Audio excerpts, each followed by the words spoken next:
Welcome to the Outer Realm with Michelle DeRoche and Amelia Pisano. Airing live on the United Public Radio Network, 105.3 FM in New Orleans.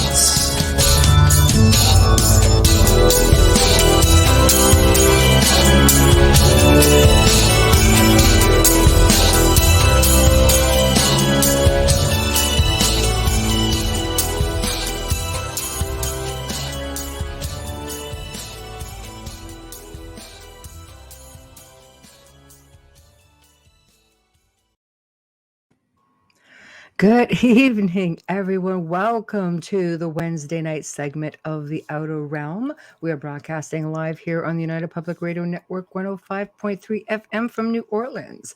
We are fully sponsored by the amazing people over at Folgers Coffee who have been with us since day one. So thank you, Folgers. Big thank you to Dr. Snick, aka Justin Snicker, the sonic surgeon, for his sponsorship of our intro and our outro. He is an award-winning composer of Halloween, horror, sci-fi, and dark wave electronic music, which can be found on anywhere where you can find good music: Bandcamp, Spotify, iTunes, Amazon, you name it. So thank you.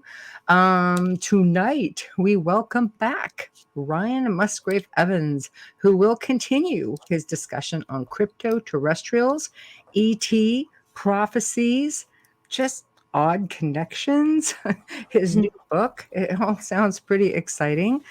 In order to participate on the show tonight, we are airing on, I'm going to have to read this, UFO Paranormal Radio on YouTube, International Public Radio on YouTube. We're going to head over to Facebook, Canada's Most Haunted. Of course, The Outer Realm, Joe Montaldo, UFO Undercover, News on the Flip Side, and UFO Paranormal Radio, United Public Radio.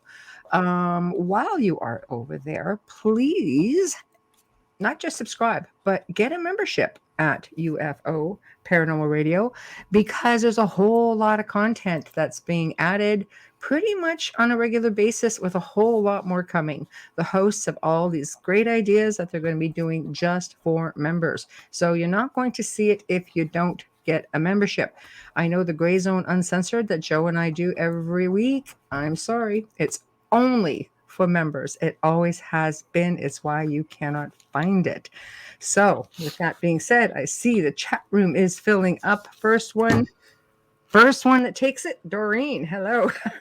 Before we even got on. Hello. Wayne Zachman. Yeah. Hi, Wayne. Hi, Zach. Yeah, outstanding. So very, very good. So how are you? You don't sound good. Better than me. No, a little bit of a scratchy throat. Just the cold, the rain, the warm. So I'm really feeling it. Hi, Dave. Yeah, you were outside. Oh yeah. Yeah, that's why. Literally outside. She was working outside. So it's been great. It's been great. Just being outside in this topsy-turvy weather has been difficult, but yeah. Not as much as poor Wayne, out there in torrential rains, and I've tried to avoid that because of my hair. Remember that with red hair. I remember that. It's funny. Exactly. It's just when I was washing my hair today, I forgot how nice it is to wash your hair in warm water. Right. Because when you have red hair, you wash your hair in freezing cold water. Oh, that was today. Brain freeze from the outside. It was delightful. Yeah. I'm with Hi, you, Blackie. Right? Yeah. Oh, hey, Tamara. Pretty much Raven. Just saying Jet, not Blackie, but That's Blackie said that you need puppy. Mm-hmm. Joe. Say quiet. Joe. Warmer weather. Yeah. Yes, Jack. We're with you on the warmer weather. Honestly, I like all the seasons. Am I the only one? You're a weirdo. I know I am a weirdo. I am. And I hang out with fellow weirdos. But in a good way. Yes, definitely in a good way. Before we introduce, I just want to say something, because I'm watching the Supernatural series for the umpteenth time. I'm not even going to admit how many times I've watched that series. Right. And I'm watching this, and I know I'm into season 2 or something, because I skip a lot of episodes. The bonus of having seen it once, you get to skip the ones that were meh. when you were watching them first time. So I'm watching this and they're going to burn bones. And I'm thinking, I know that episode. People think we do this. I know there is people out there do not go burning that bones. think that we go into graves and burn bones. I keep my bones. No, like there's so much because television sometimes becomes a little bit more real to some than others. And it's true. I just want to say, yeah, it is a little extra. I just want to say it's entertainment. And no, we don't burn bones. Like I've been accused of a lot of things, but not burning bones. You can come and check out my cabinet. It's full of bones. Well, heads. Yeah, that's hers, not mine. Mine's got creepy dolls, but real so things. Just we don't burn bones. That's all I'm saying. Not everything. Yeah. There's a lot of realism in supernatural, but there's a lot of entertainment too. The pie, for example. The pie addiction can be a good thing too. So they have a book.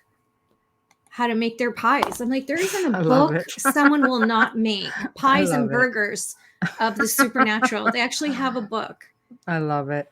I do. Yeah. It's hilarious. Yeah. I laughed at that one. Actually, I have a friend who is crazy about Downton Abbey. Is that how you pronounce it? Downton Abbey? I've never seen it, but she's crazy about it. Yeah. So one year for her, as a gift, I bought her the complete cookbook. They have a holiday one. They have one of the movie. They have like all the menus there and how to make the food. I'm like, wow. I don't know too many people that are eating pheasant besides the royals, but just in case. Just in case. Just in case. All right. Yeah. So why don't we get to short bio? Yeah. Yes, definitely. And we'll bring our guest on. Returning guests, because when they're returning guests, it's because they have so much knowledge that they still need to share with all of us. So we're very fortunate that way. It's true. So I'm just going to give a recap for those of you who are meeting Ryan Musgrave-Evans for the first time tonight. He is an author. He has a diploma in teaching, a BA with first-class honors in philosophy, private language tutor, full-time nursery, and grafter, with an insatiable preoccupation with linguistics, philosophy, folklore, religion studies, and all things paranormal. So please welcome back Ryan Musgrave-Evans. And a whole lot more, just then we'd be here for a little bit longer. A lot of accreditations. You have to go, hi, how are you, Ryan? Hi. Hey, Mark. G'day. Hey, Thanks for having me back. Oh, it's our pleasure. We had a lot of fun the last time you were on, and it was tough because we were sort of like, the time goes by so fast. We're like already. So, that's right. How are you? Yeah, well, thank you. Yeah, I'm doing great. Summer there. All the way from Sydney, people. See, it's summer in Australia. Just saying. Yeah. It's a bit muggy here. It's pretty warm. Oh wow, I bet. And to keep out all the ambient noise from outside, I've got the window closed and the door closed. Oh, so no. Oh, you don't have to do that for us. Don't melt. Yeah, We'd rather you not faint during the show. Next thing you know, Ryan drops. Yeah, that's right. I should have had the foresight to bring a fan in here. Yes. But anyway. Would you like to go get one? Yeah. Always Would you like to go get one? We can just... Oh, no. That's okay. That's okay. We'll be right. I'll forge on. I loved reading your because you like Canada, like you spell honor Honour. So I can always tell when there's an American guest, because it just automatically goes to OR, right? In the spelling. That's right. Yeah, and color, I think as well. There's a few other ones. There's few. There's attorney, neighborhood, honors. There's a few of them because autocorrect goes right automatically to change it when I'm typing on my laptop, and it drives me insane. I correct it when it goes on. So do I, because if I'm catching it, if I'm not speaking it and I'm typing it, I will correct it. It drives me crazy because it's incorrectly spelled for us. Hi, Jamie. Well, it's all different. It's all different. Riga says, good morning, Ryan. Oh, good morning. Good morning. Yeah, the American system is simpler, I suppose. It's at some stage there's been some overhaul. I don't know the history of it. Do you guys? Where at some stage America's decided they're going to patch up the older spelling system and take out some silent letters, and they're rebels. I don't know. I think they're the only ones, though.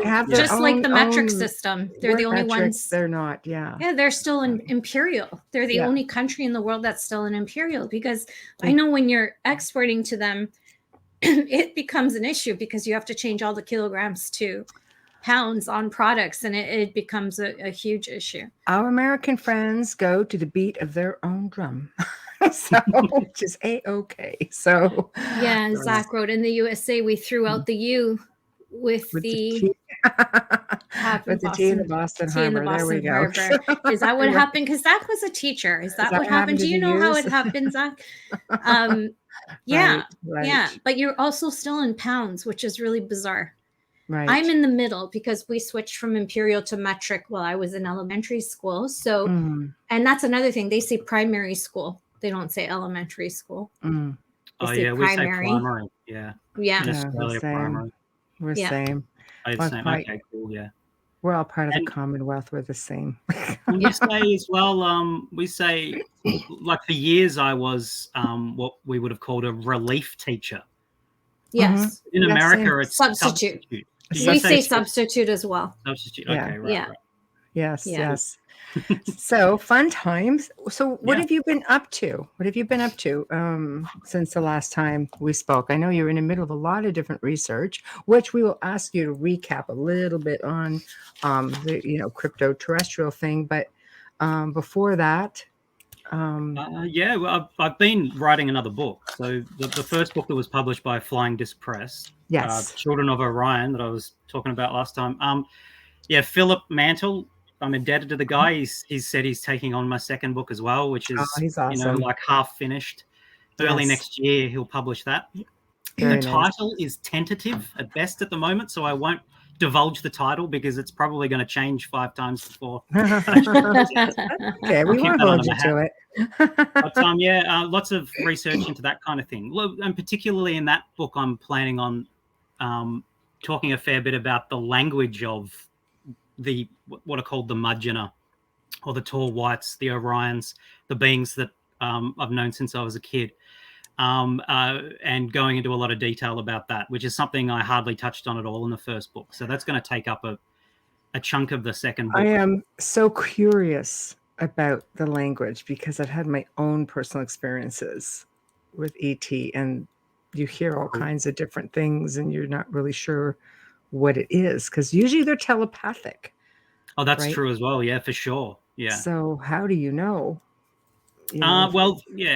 They've spoken to me sometimes, like visiting me actually in the flesh, in person, speaking at me, even though I don't understand it. So I understand pieces of it now, and this is what I'm engaged in trying to work out.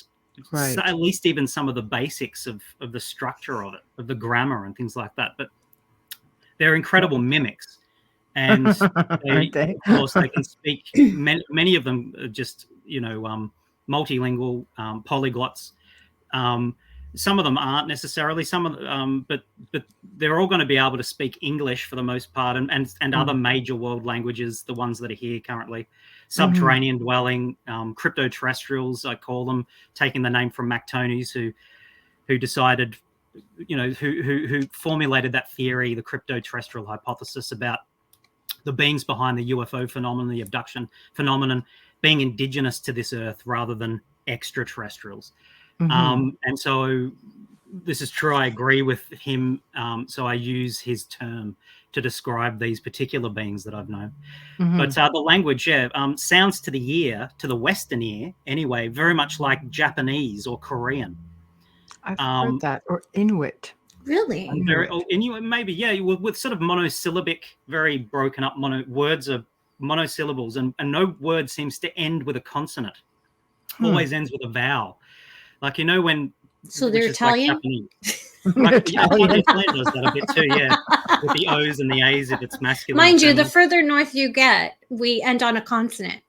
Oh, really? Believe it or not, in Italy, yes. The Northerners will end without the vowel. They'll often end on an N, a T, a D. Yeah. Oh, that's really interesting. They're mix of Croatia and Slavic and Swiss and French, right? So that's influencing them. Yeah, cool. Yeah. Very cool. So these guys, they, like sort of like Japanese, where when the Japanese, when they're borrowing words into their own language, they might not really have a word exactly identical to the English word salad, and so they say salada. When they borrow it over into their language, they feel like Italian people sometimes do, or whatever. They add that extra thing on the end. Well, the Orions or Mudgeon, whatever you want to call them, seem to do that kind of thing as well. But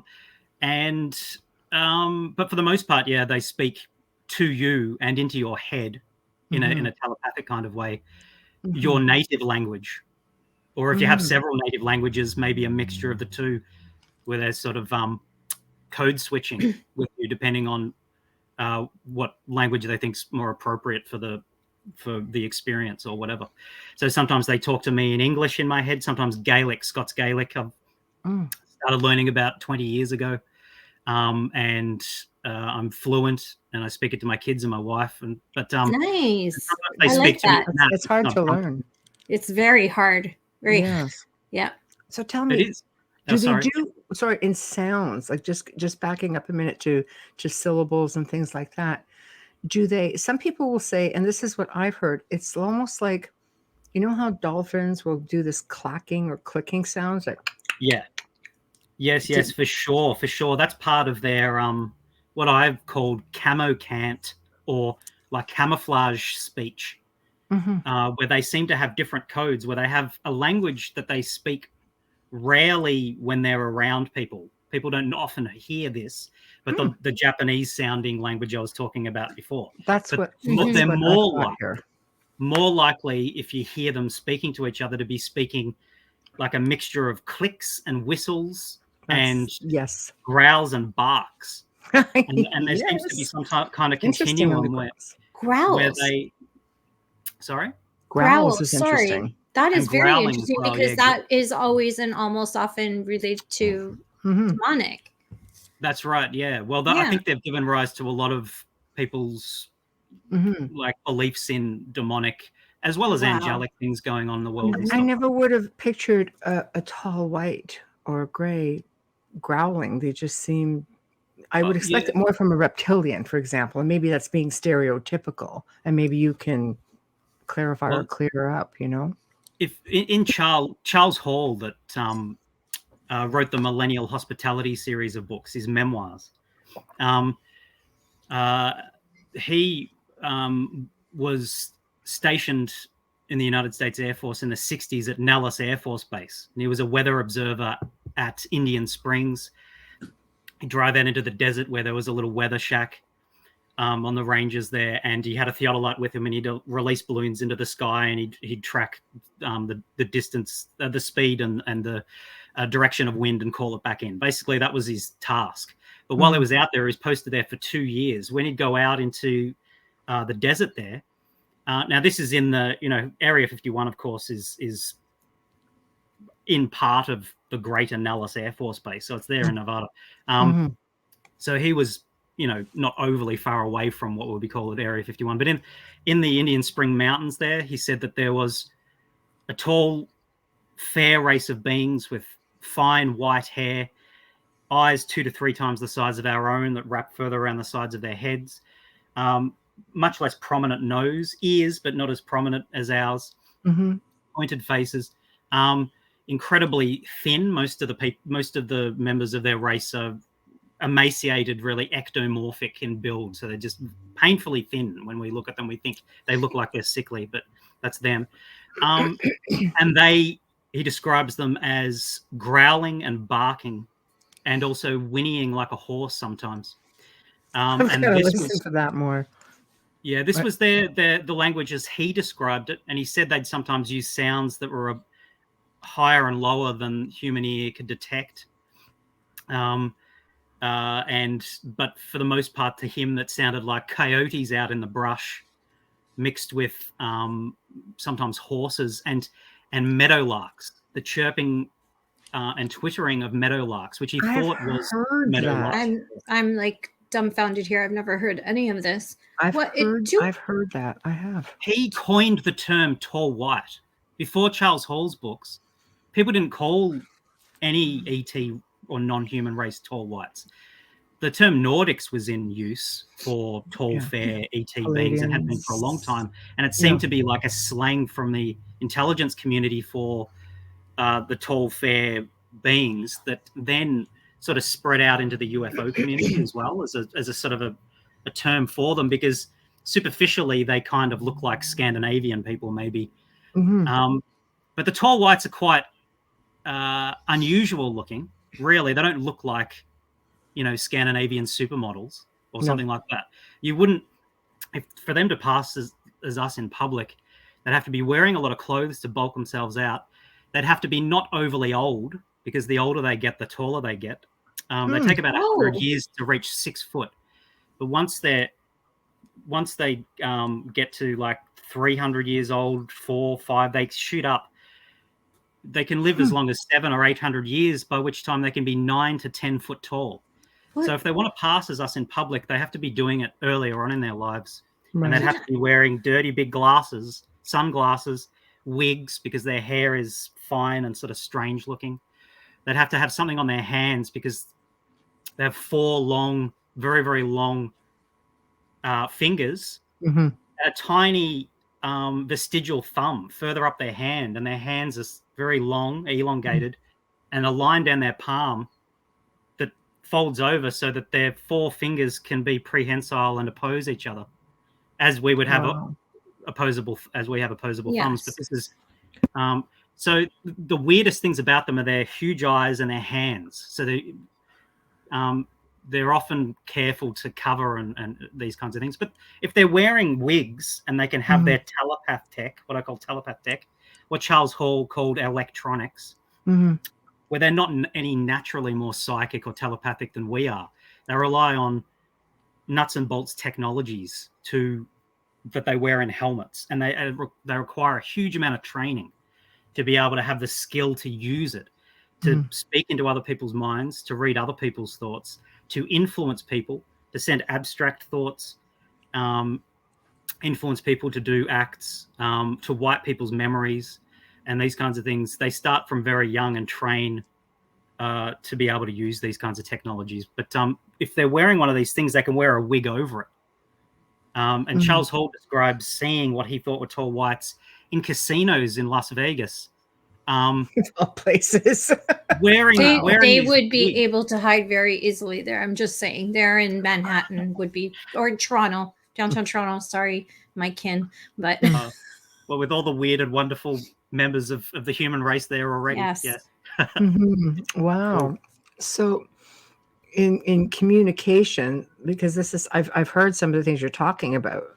My last house, I would hear things like that outside, and it was always very peculiar, because the sound of a coyote, but I would hear a lot of background sounds which sounded like other animals that didn't make any sense. But this might just be it.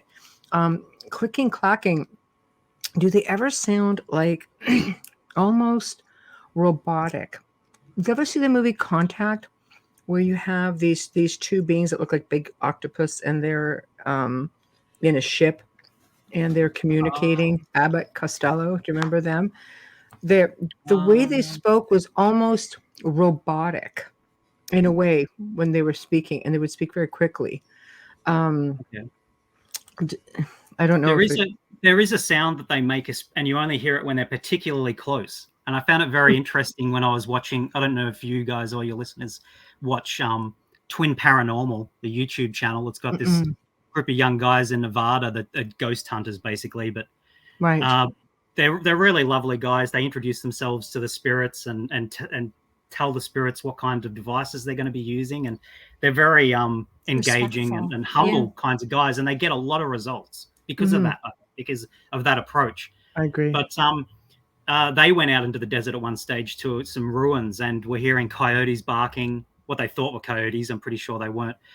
Heard loud booming sounds out in the desert, which is like probably one of their portals. Like there's a click when just an individual, if you hear in your house a click, and sometimes also if it's followed with a smell of like decaying flesh or sulfur or something like that, but you hear this click sound, it's something small that's passed through a portal. When they jump around, they can jump all around the earth from different places. They use technology to open natural wormholes.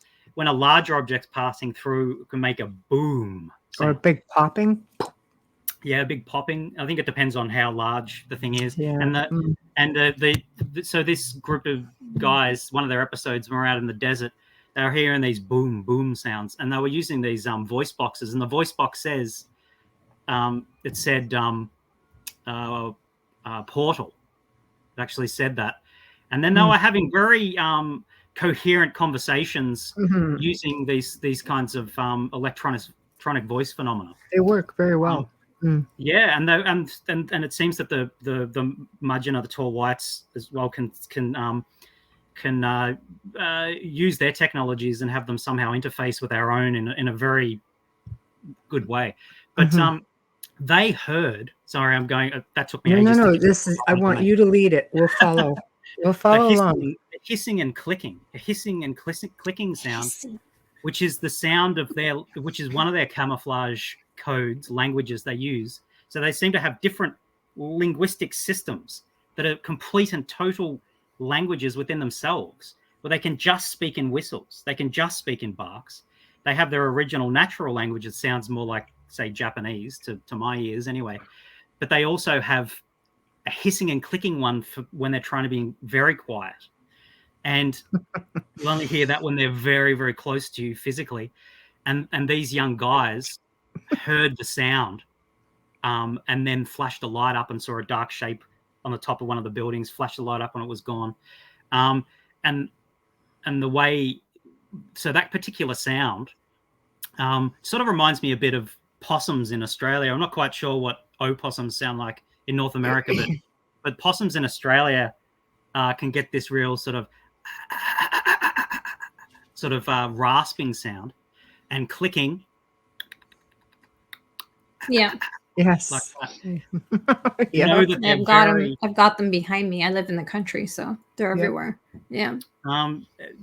These guys in their camouflage language have a particular language that just utilizes those sounds as well. So they sort of move all over the place. And depending, like in register in the language that they're choosing to use at the time, for subterfuge, and they're fluent in these things, and they don't, if they speak in a more normal sounding human voice, talking to each other, whispering to each other, or things like that, like we would, there's a siren. Don't know if you heard that. They'll give themselves away more easily, But if you hear bird sounds, animal sounds, and things like that, that you might accidentally overhear them, but you're much less likely to think anything odd of it. Let's talk about their temperament then, because a lot of the characteristics that you're describing with the tall whites, is this typical of other types of, like, the gray? The tall whites do resemble in a way the grays, and the temperaments. I think they're called tall grays. I think tall whites and tall grays are the same thing. But I think they're the same. Tall grays. Yeah. I'm pretty sure that they're the same thing. Very, very sure. Because Charles Hall says that he met tall grays, or he saw them from a distance in one of his books, where he thought he was interacting with a different kind of being. He said they were tall grays. Right. I've read that book. They're tall whites in what I call boa suits. Tall whites in their military grade suits that are dark grey to black, that can cloak. At night, have glowing red eyes, have a long nose-like appendage on the front of their face to amplify and resonate sound. So that's and then they can make these really deep hooting and whooping sounds as well to communicate over long distances. That thing sort of passes up over the top of their skull a bit. I've got on my YouTube channel, I've got some videos there where I've done sketches of these things, and also a breathing device. Even though they breathe our air quite well, they have a lot of allergies, and this is to keep out dust and pollen. But it's not really because they're from another planet or something like that. Even though they are spacefaring and have spent time elsewhere, but they're indigenous to here. But so the tall greys are tall whites, and short greys are something else again. But their temperament is as wide as ours. A whole gamut of compassionate, spiritually, what we might call more spiritually advanced beings. They have priests and priestesses. They have a religious system, a kind of spirituality that is sort of bit strange to us. But Right. and a lot of that is going to go in my second book as well, sort of talking about the way their worldview and how it integrates with their technologies as well. Viewing the future, they rely a lot on future-looking prophetic technologies to actualize a particular timeline out of potentiality. They're always thinking into the future. They're always acting now and piloting it like you'd pilot a TV show or pilot a research project, testing it to see how it will look 10, 20, 50, 100, 1,000 years from now, what consequences will come from actions now, and then behaving appropriately. But they can be deadly. And I'm sure a lot of the missing 411 cases, especially in regards to hunters, is them killing people. That are too close to Killing, the ground. not abducting. They do abduct people as well. Yeah. Well, they've abducted me. Abduction. Yes. I mean, I'm happy about it. So I don't know if you'd say it was abduction, but but to kill somebody, that's pretty. That's what could motivate them to want to do that, as opposed to life and death? If they think that their children are being threatened, they can respond with lethal force. If they consider that you have aggressive and malicious intent with a deadly weapon. Well, so if you're out with hunters, you're being faced with rifles. That's a testy situation. Yeah, that's right. If they're reading your mind when you're approaching one of their habitations, if they just happen to be present in that habitation, underground habitation, they move around and chase the warmth. So if it's if it's summer for you, say, they're more likely to be there underneath mountains in your national parks. And they were under the oceans and things like that as well, but they sort of move around. So if it's cold, they're less likely to be there. The habitations will be dormant. But if you're a hunter and you're near where their habitations are, and they happen to be on the surface, and they read your mind, and you have aggressive and malicious intent, and a hunter, of course, does towards animals, they are thinking, I am going to kill something, take its life. They read these thoughts, and sometimes they'll react. They'll react. They'll overreact. If a hunter, if they've failed, if the Mudgeon or tall whites, whatever you want to call them, Orions, if they've failed to detect a hunter who's, say, like burst in on them in an opening, like in an open space in a forest, there's a clearing where there's a few adults with children playing, and the hunter's armed, frightened, and goes to shoot one of them, they're dead. And so they also have a policy of death for death as well. So if a hunter accidentally, especially if a hunter accidentally shoots one of them, eye for an eye. Now, and they have a military system, like they have an advanced military, highly what's the word I'm looking for? Echelons, like highly different roles. I can't think of the word at the moment, but anyway, hierarchy, sort of hierarchy. Perfect. Yes. Thank you, Michelle. Yeah, that's hierarchical, very hierarchical military system. Right. And very, very good at what they do. Advanced technologies, and a lot of their soldiers, particularly leaders in their military, can be quite cruel and callous individuals. In my opinion, this is the same as our military. I was just going to say that. You took the words right out of my mouth. But also a belief in angels, the different choirs, the hierarchy of angels as well. Yeah. That's true. And demonics. God, it just mirrors everything. That's what I was going to say. I think if you're a religious person, you would fall under angels or demons. And if you're into ufology, you're going to go with a different type of interdimensional being or interplanetary I find that fascinating because the characteristics are so similar. Before we continue, I just want to address some of the comments or questions, and then we can move forward to the next leg of my question. So for those who are listening and not watching, I'll ask if Amelia can go ahead and pop off. Here we go. Yeah, no problem. Dave Petrella says, I believe a lot of the first cultures were directly descended from the sky people, and they in fact taught us their languages. I think they were languages first. They were their languages rather first before we used them. That's very possible. And Wes, hello, Wes. Hi, Wes. Some African cultures communicate through clicking. That's I've seen the tribal, Yes. That's right. They're very interesting. And also whistling. There's old traditional whistling languages in Greece and other parts of Europe, I think, That's that they used to interesting. communicate over long distances. They have a language in their culture I think they're dying out a lot now because younger generations aren't interested. No. Which is They'd sad. use them to A communicate. lot of the dialects are dying out everywhere all over the world, Yeah, though. it's very sad. With technology, they're anglicizing all of their words too. There's a lot of English in their languages, especially Italy.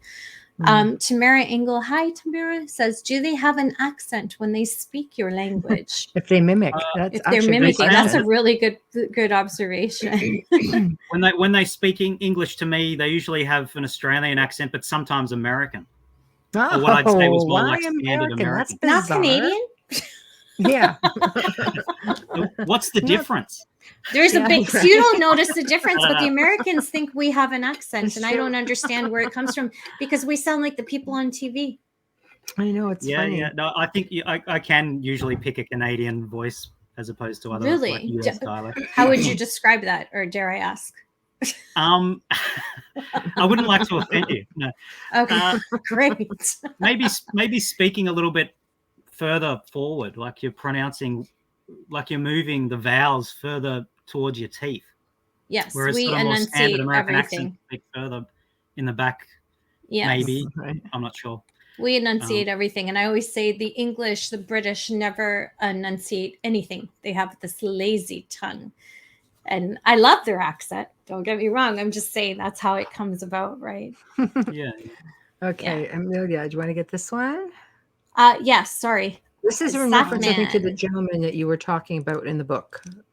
Yes. This is when this came up. He claimed he was. Oh yes, yeah. He claimed that's right. Charles Hall claimed that one particular, that's a long one. Yeah. one particular individual, one particular tall white a female that he was interacting with, he stepped forward and she was flighty and overreacted, and the device she was holding in their hands, because they have what look like wands, but they can be lethal. They can just stun you, or if they're set too high, they can kill you. And she tried to kill him, or didn't realize it wasn't on stun. I'm not quite sure. Right. But what happened was that all of his blood vessels in his throat started to leak out into his throat. And they said to him, "You're going to die now. We're sorry for this. It was an accident, blah, blah, blah." But he just lay down on the ground in the sand and pushed his hands into his throat and held them there, and was just lying there like that for hours. And the bleeding seemed to have stopped, or he could breathe again. But then when he tried to take his hands away, it started again. Yeah. So he did it again, and he lay there all night, I think. And by the morning, he'd actually stopped it, and they were really surprised he survived. This is in one of his books. And because this was happening, the United States Air Force, the generals, were too frightened to go and save him, because they're frightened of the tall whites, especially in situations like this where there's everyone's prone to overreaction. And the Mudgeonah, the tall whites, he never calls them Mudgeonah. That's what they said they're called to me, but Charles Hall calls them tall whites. Same beings, though, identical in every way. Even though he didn't suggest they were future humans, which is what they've said to me, they are blah, blah, blah, blah, but definitely the same beings, same appearance, same languages. So they left him there until he felt like he could drive back himself, and he had to drive himself back the next day. But yeah, I think that's probably what the gentleman's referring to when he says, is that the guy that got injured by tall whites and survived? Yeah, I think so. Sarah, just write down your question and we'll get to it. One from Wes. Okay, go ahead. Wes, are the smaller ones more feisty? What are you insinuating, Wes? The younger. I'm not that little. A little bit bigger. And feisty. Sorry, yes. Ryan. No, sorry. The feisty, younger, yes. If he means like the smaller races, as far as I know, I know of 4 different kinds of races, but of 4 different kinds of beings. Future lineage humans that aren't really aliens because they're not really extraterrestrials. They're from a future timeline. But anyway, if he means just what are the younger tall whites, they're much more inclined to be flighty and over physical and jump around and jump off things. And they move incredibly fast, much faster like puppies. Like puppies, yeah. But the adults as well are fairly fast and jerky moving. When they're in your presence and they're moving around, they're doing a bit of rapping, like they move with twitchy speed. And if they move, they got a little Drake in them, a little Canadian. But the young ones can be, and the young ones' emotional range is much faster as well. So they're having, like, you know how it's normally part of UFO lore. I'll say in Australian English, we'd say law, and it sounds exactly the way we'd pronounce LAW, but I'm saying LORE. Yes. Lore. They normally say, people say, oh, ETs don't seem to have emotions. And maybe they're interested in us because we have a high emotional range, and they're interested in maybe, taking some of that into their own DNA and things like this. Well, that might be true about some races, but not the Mudgeonah, the tall whites. They have incredibly erratic, what seems to us erratic, fast-moving, emotional lives. So if you're connecting to them and they're wearing their stuff, their telepath tech, they'll be angry, sad, happy, disappointed, forgiving, and all this kind of stuff, flying around with all these different thoughts flying through your head, which can be sort of overwhelming. And they have depths of emotion that are well above and below ours. And they even have a debate going as to whether Homo sapiens, as to whether we can truly feel love. Because what they experience when they're looking into our minds is nowhere near the depth of emotion they feel when they feel love. Wow. But this kind of thing can be dangerous, which is part of the reason, or dangerous in the sense that you can see perhaps how they can be lethal, these things. It's all why it's overreaction, responding to problems, and then forgiving and being over it. It's but like by the time act now, think reacted, about it later sort of thing, right? Yeah, and they can't multitask as well, where they have minds. And my mind sort of works like this anyway, so I sort of sympathize with them. But they can only really focus on one thing at a time, and they become engrossed in something, and it's easy to startle them. So they're all males. Yeah, well, that's the thing, isn't it? You said focus on one thing. Females are known for multitasking. That's why I'm saying. I agree. I'm the lighter one here, just saying, like, meaning the stupid one-liners. But seriously, like, I'm really intrigued by this because everything you're telling us tonight, I've never heard before. So I'm hearing it all for the first time. I'm learning. I'm overwhelmed. I have a deep question before I forget, if you don't mind, if I can ask you, how do they survive to 800 years? What do they live on? What is their, like, we're not saying there's tall whites that are Martha Stewart here. Like, what do they consume? What fuels them? They're vegan, actually, you'd describe them as. They only eat animal products. They refuse even to wear garments, clothing that is made from animals. Yeah. They only wear artificial, like synthetic garments or plant-based garments. They only eat plants, and they eat grains and vegetables and fruit and things like this. They make little cakes. They collect seeds as well, just from nature as well, to make flour. And they've tampered with their own genetics. They have such long lifespans because of genetic engineering and trying to lengthen their lifespans, like we're trying to do at the moment, like Homo sapiens is engaged in doing at the moment. What that has meant, though, is that in theory, yes, they can live to 700 or 800 years, but they rarely do. And quite often they succumb to disease and sicknesses that we don't even have. They have genetic issues. Part of the reason why they interbreed with us, the only reason why they interbreed with us. So hybridization, basically. Hybridization, right. Yeah. Right. It depends on how closely related they are to us as to whether you'd say they're hybrids or just mixed race. Mixed race. I'm not, because they are so closely related to us that they still can't actually interbreed in the old-fashioned way, which you see in cases like the case of Antonio Villas-Boas in Brazil in 1957, where there was copulation in the old-fashioned way. And also Peter Curie in Sydney in the 1990s, with the tall, fair woman with huge blue eyes, fine white hair. He, in a different encounter, heard them chirping to each other. So this is typical tall white stuff. They consider the sexual act as sacred. They try not to take that out of the mix if possible as well.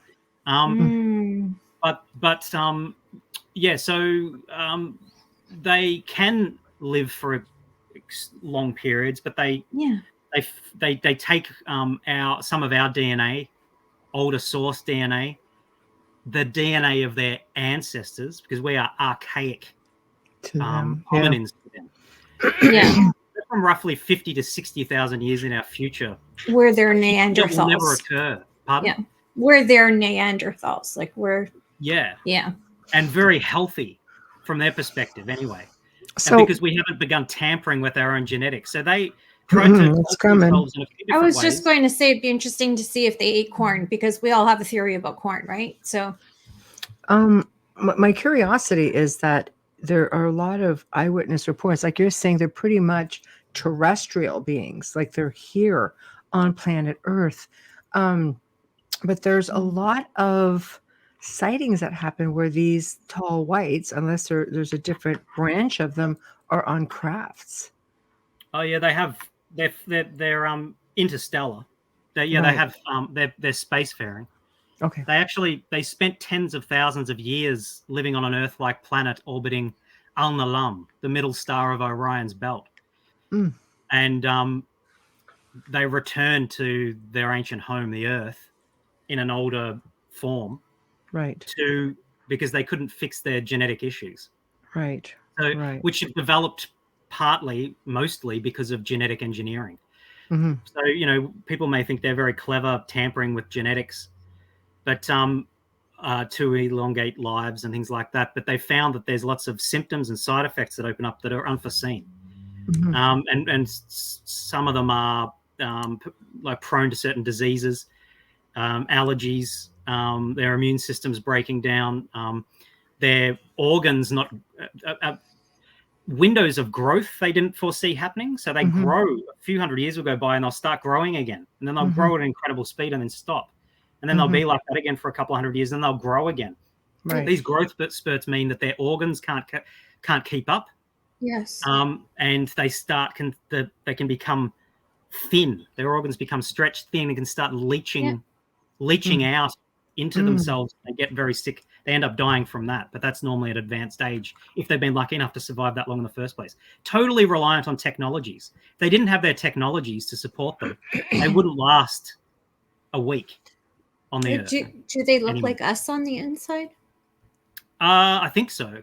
I'm not quite sure what kind of changes have happened or what they've done to themselves. Well, because you said organs, that's what made me think of that. Because here, if you go this way too much, you can put a lot of strain on your organs. So I understand when you're growing this way, it's the same thing. Yeah. They have like a kind of a Benjamin Button kind of lifestyle.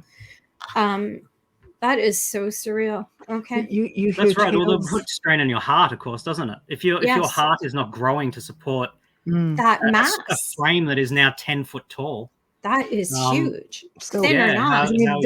There's stories of these tall whites, Orions, actually assisting humans, like curing cancer and doing things of that nature, but they can't seem to help themselves very well. No, that's why that's right. That seems like it's the incongruence, the incongruity there, or a discrepancy there. But what it is that they seem very capable at healing us or animal life on this planet with their own advanced technologies, not very capable of healing themselves. If they are damaged, they take a long time to heal. They can die from infections. So if they're bitten by a dog, say, they're very likely to die. So they're not really immune from anything that we would be immune from. It was as far as danger goes. A dog bite, wild animal bite, a virus.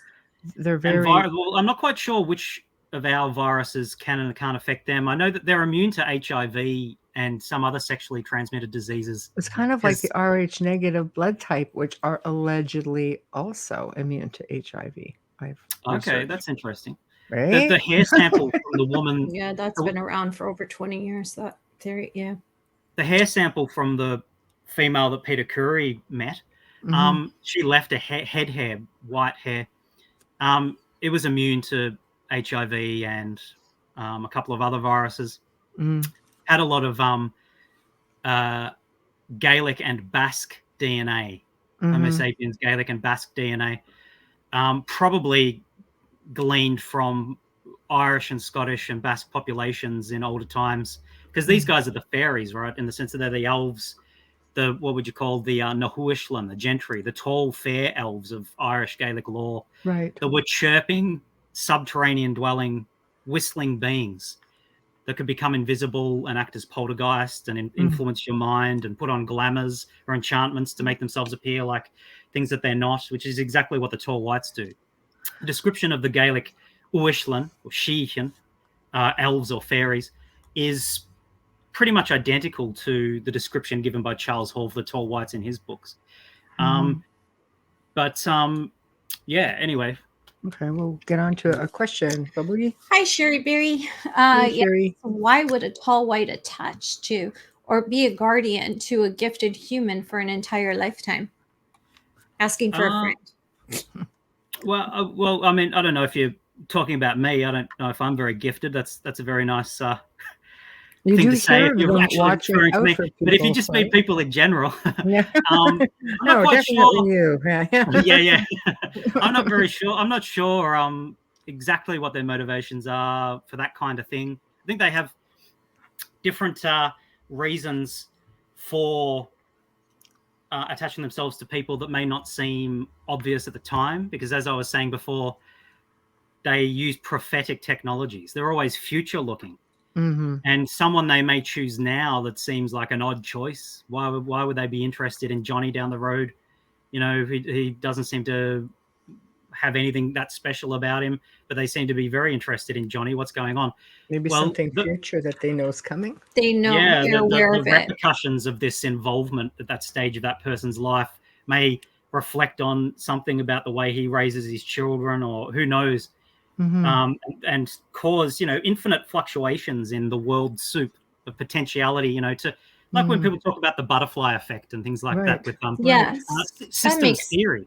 Total sense, because a lot of people will have experiences and they remember them from childhood. So that makes sense.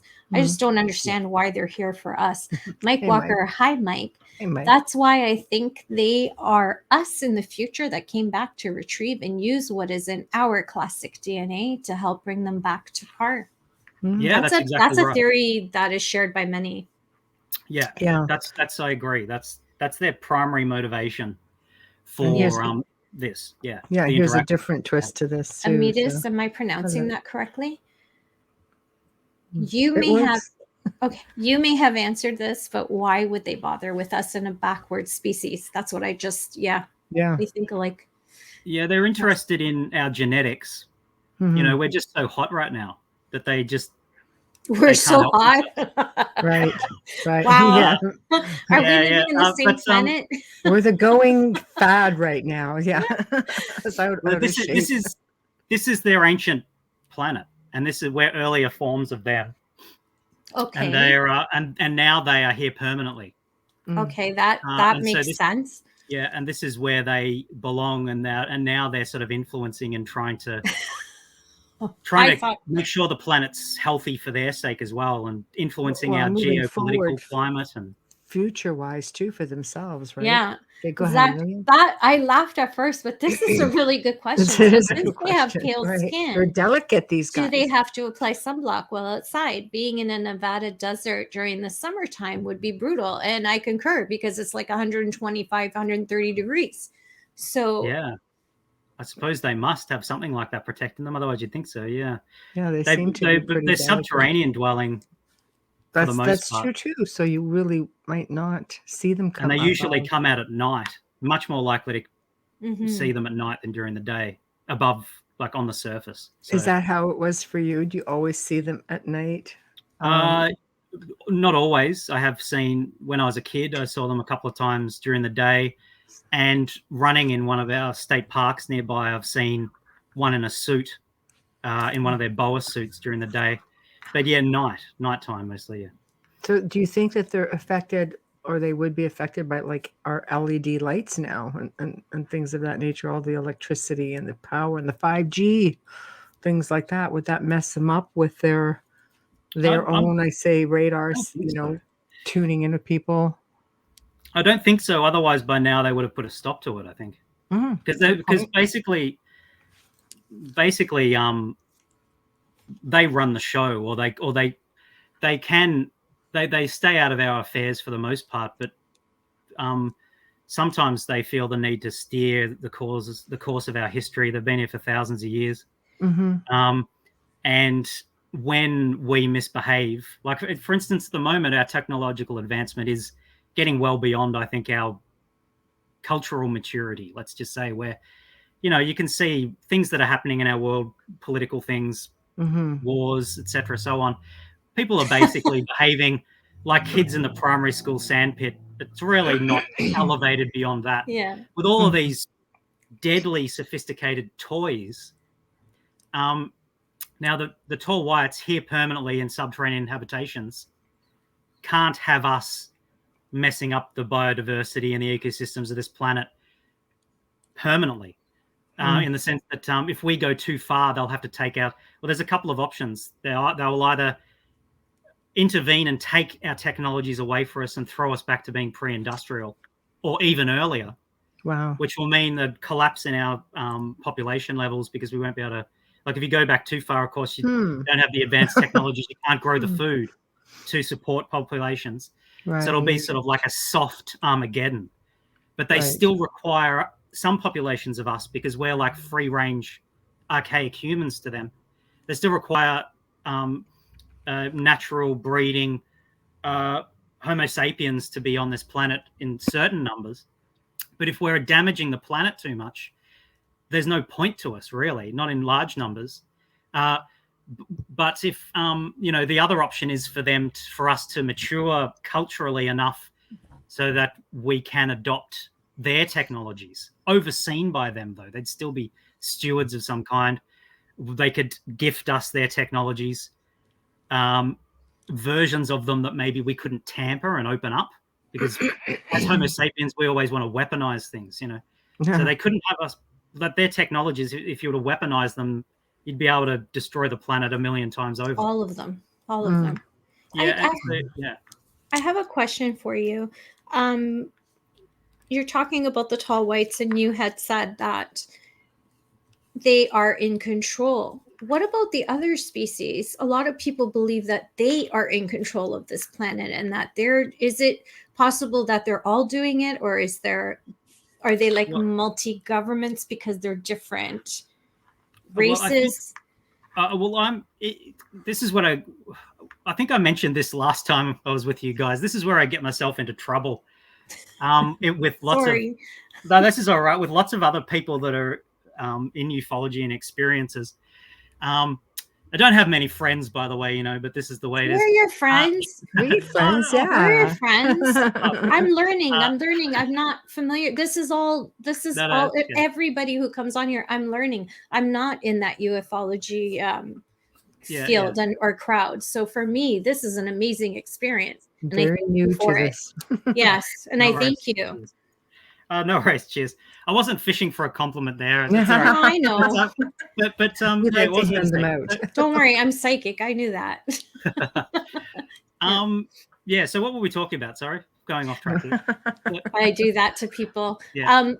What about other species? What are your thoughts on that? Sorry. Yeah. This is where I get myself into trouble. Yeah, rewind. No, just in that I'm fairly certain there are only 2 species left. There were 4. So I'm fairly certain there's no such thing, say, as reptilian aliens, and there never has been, other than misidentified tall whites in boa suits, growling with claws. They have prosthetic claws. glowing red eyes, sometimes glowing red but black as well, with their weird helmets, look like they sort of had fins on them and stuff like that. A lot of the different ET races in sort of like the folklore, we could say, of modern ufology are derived, in my opinion, from only 4 races that are all future humans. And genuine aliens, as far as I'm aware, that have an evolutionary history beyond Earth, don't visit Earth. They have no interest in Earth. The only reason the 4 races have come and visited us is because they need our DNA, because they are us. Now, having said that, so that's where, you know, I clash with a lot of people, because of course me saying that's not going to be a popular sentiment, of course, especially because you're saying you're saying everyone has been abducted at one point or another. You're literally that's saying true that. as well. Yeah. Why? That's true as well. Lots and lots of people across the face of the earth know these people but don't remember it. No. And they influence. You might have a lot of dreams. You might create art. You might make paintings of them and things like this. They might influence your songwriting. Sometimes deliberately they influence artists. Sometimes it's just accidental, incidental, because you're an experiencer and you live near one of their underground habitations, or they've been interested in you for different reasons over your life. Sometimes maybe you're part of their breeding program, but not remember. And this is a bit of a dodgy element to the way they work as well, where it's supposed to be consensual, but then they'll remove your memory of it. So if they approach you and say, hey, can you help us with our species? It's a noble cause. We're dying out here unless we have a hit every couple of generations from your healthy genomes. We're going to die out as a race. Could you help us out, please? And you say yes, you acquiesce. This is cool. I'll help you out. They're not going to let you remember any of that, probably. So then you'll feel that your house is haunted. You'll have poltergeist activity, dark people standing over your bed at night, hands on you in the middle of the night, voices in your house, music, heavy boots on the stair or on the roof. Frequencies. You are a imaginer experiencer. Most, in my opinion, I'm pretty sure that it's the case that most hauntings are these guys and not disembodied, discarnate, deceased humans. Most, not all, because mediums are constantly validated by communicating with spirits on the other side. So I'm just curious about that. Now, could they possibly, because they're taking from us through our lifetimes for our future selves, could they be the reason why we have illnesses? Don't kill me if you're listening right now and watching over me going, I'm going to beat her tonight when she's sleeping. But I'm just curious because rough her up, straighten her out. I'm just like, I'm scared to speak now. I'm going to have nightmares. I'm telling you, Ryan, it's a good thing you're a few hours ahead because I might call you. But seriously. I think... because they have the power to heal, but do they have the power? Like, can they come in and say, I'm going to see what it's like for you to have cancer, or I'm going to see what it's like for you to go without? I don't think so. I hope not. Well, I hope not as well, because I'd be very embarrassed to be associated with them if they're doing stuff like that. I'm pretty sure that they don't do things like that. They do heal people, some people sometimes. Good. They do help people, save people. And like I was saying before, which is, I was being an alarmist talking about how people in the forest can be bumped off by them if they're hunters or whatever. They also help. They also help. That could happen to anybody, even a human. You could get bumped off if you're taken away. Yeah. But they also help lost people, especially children, and send ideas about where search parties are to steer you towards them, or call out in the forest to move you towards where you'll be safe, towards a river, so you can follow it. And this kind of thing, especially children. Take children in, feed them, keep them warm, and then wait for a while until emergency groups are nearby, and then release them with a wiped memory. This is stuff that they do. And the fairies have always done this kind of stuff. Who's sending them back with their clothes backwards and inside out like 5 years later, but they're still the same age? No, Well, I've you're heard these talking about, stories. That's why I'm but you're asking. talking about, I think, portals. Portals. Like, Oh, for okay. example, Hoyabatu Forest in Romania, we're just said to have a portal. It's the haunted forest. A little girl disappeared at 5 years of age. 5 years later, showed up. Still 5 years of age. Just not the same. And yeah, and the clothes is all weird and abductions. A lot of people say when they're abducted and brought back that sometimes their clothes are on backwards and things of that they blame nature. it on the grays though. Right. Maybe Unfamiliar with the little how ones. our clothes are going back on. Yeah. Yeah. Well, I think the tall whites do a lot of abductions as well. Mm-hmm. And they're seeing people, like I was saying, like lots of people. I mean, it's sort of people familiar with Doctor Who. We're turning to science fiction here to make a point, but the episodes about the silence, about the tall, weird white beings in business suits. That when you see them, you're freaked out, you turn away, and you forget that you saw them instantly. The tall whites have technologies that allow for that kind of thing. Kind of like the American Men in Black. Yeah. Yeah, you could have an experience. You could go out take rubbish out to the bins, see some weird guy that's having a conversation with you, come back in and your wife say to you, your husband say to you, why were you so long? And you're like, I don't really remember. I think I fell over or something. I'm not quite sure. Or have some kind of screen memory where they use some glamour on you, maybe, where you come in and you go, I just had the most involved, intricate conversation with an owl sitting on my... an owl. Yes, it's true. And really, you had a conversation with one of them and they've tampered with your memory alteration, they call it. Yeah, that's what they apologized to me once about this, what they called it in English was memory alteration. So they're not calling it memory wipe, they're saying alteration. And I think that's because they're not really taking anything away.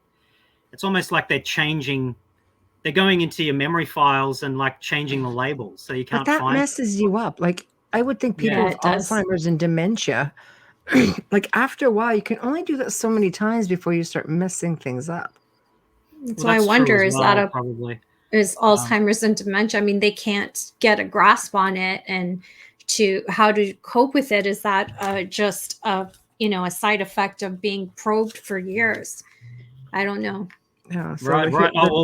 I'm not sure about that. Yeah, I don't know, because they say it's genetic, but yet you'll see it skip generation, and then happen again. Mm-hmm. Like my grandmother had it from heart disease, and my father had dementia because of having the tiny little strokes.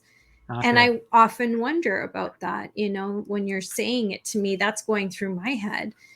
Is right. How does somebody so healthy all of a sudden just Yeah, and they refer to it as pinpricks, which is interesting. It can't be good for you. I'm just like, I think as adults, we suffer from memory loss. Sometimes it's just like, what? Like, I get we age, but this happens to people sometimes at a fairly younger age, like in their 30s. They're like, God, why can't I remember anything? It shouldn't be. Yeah. Like, it's just a curiosity if you think that this constant looping or scrubbing could contribute to that sort of thing. Yeah, well, hopefully that's not part of the reason for that kind of thing. But yeah, a side effect. If they're constantly doing a side effect, yes. Some people more than others are having this happen to them, and some people I think are completely unaware. Mm-hmm. Then you get other people that think their houses are haunted, and then you get other people that remembering a little bit more of that and starting to think, especially in our day with UFO lore being such a big part of pop culture, sort of recognizing stuff a little bit more like that maybe. Especially if poltergeist activity and shadow people activity happens in tandem with seeing a UFO, which often they do. They go in concert quite often. You'll see a UFO and then all of a sudden your house is haunted. But so chances are that's what it is. Shadow people, and that would make sense. These suits, the highly advanced technology, from what I can tell, they can levitate, become intangible, which is to say, like shift their atomic structure somehow so they can pass through solid objects, walk through walls, and they can become invisible. And it seems to be sometimes their invisibility is 100% effective, where you cannot see them at all. Mm-hmm. But sometimes they look like a shimmer like in the Predator movie. Seen those. Yes, I have. And you Yeah. see something out of the corner of your eye, there'll be a shimmer, or sometimes you'll see a shimmer go through a wall, and then you look in the next room and it actually comes through into the next room. Or like a glitch in the Matrix, all pixelated. Yeah. I think their suits sometimes seem to be more like effective than other times. Right. I'm not quite sure why sometimes they, and maybe that's even purposeful. Who knows? Sometimes their motives are sort of so beyond what we can understand. Maybe sometimes they want you to see them a little bit. To Well, let what you know about people something's- who claim that they're being pulled through walls and they can feel themselves Oh yeah, somehow just... I've had that happen. Walls and the ceiling and through glass through a window. So how? one abduction I had, I stood up on my bed and then lifted off, and then was taken through a large window through the glass, and it felt weird as it went through me, and then I was outside. And then another time they returned me upside down through the roof, and I came through, and it's physical, not like a out of body experience or something like that. Just real awake, with two of them already in the kitchen waiting for me, looking up as I came through, and then spun me back around, and then levitated me back towards bed. Yeah, they can make you as well pass through solid objects. Another time, I think I went through the roof of my porch. I'm not quite sure if I went around the roof or went through it, and went up into a craft, and they were doing things. They did something really painful to the back of my skull. All the time, with a tall white woman with huge blue eyes sitting on the bed next to me. And the next day, our television aerial antenna was all twisted around, right there where I'd gone up over the roof. But in that instance, I think I went through the roof maybe as well. Yeah. And I read in later cases, I read later on in other cases that having the TV antenna on your roof twist around sometimes happens, like the anti-gravitics in their craft can twist up metallic objects on roofs. Are there crafts anything like we have vehicles like Maseratis, Ferraris, and things? I know this sounds petty, but I'm just stupid things that go through my head. They have different design crafts, and you know what I mean, like the way we do here. They have their old school craft that they seem to be unable to reproduce here, but they still have a small fleet of these highly advanced, grown in zero-G, organic biotechnology, where with a computer that has an organic brain that interfaces with the pilots. The craft that they make here now in this timeline, they seem to not have the appropriate infrastructure in place to be able to, or maybe not access to materials that they had in Orion, but they can't reproduce these craft here, so they use our infrastructure. And I'm fairly certain that's one of the agreements and treaties they have with the United States government, the United States Air Force, or Elon Musk. Yeah. Well, maybe or parts. So this sort of makes nonsense of the dichotomy people normally talk about with ours versus theirs. Right. You know, where you see some craft, this sleek craft that's seamless, that feels like it has sentience and awareness, looks like a space whale, elegantly flying through the sky. Well, that will be something like their older technology that they've brought here.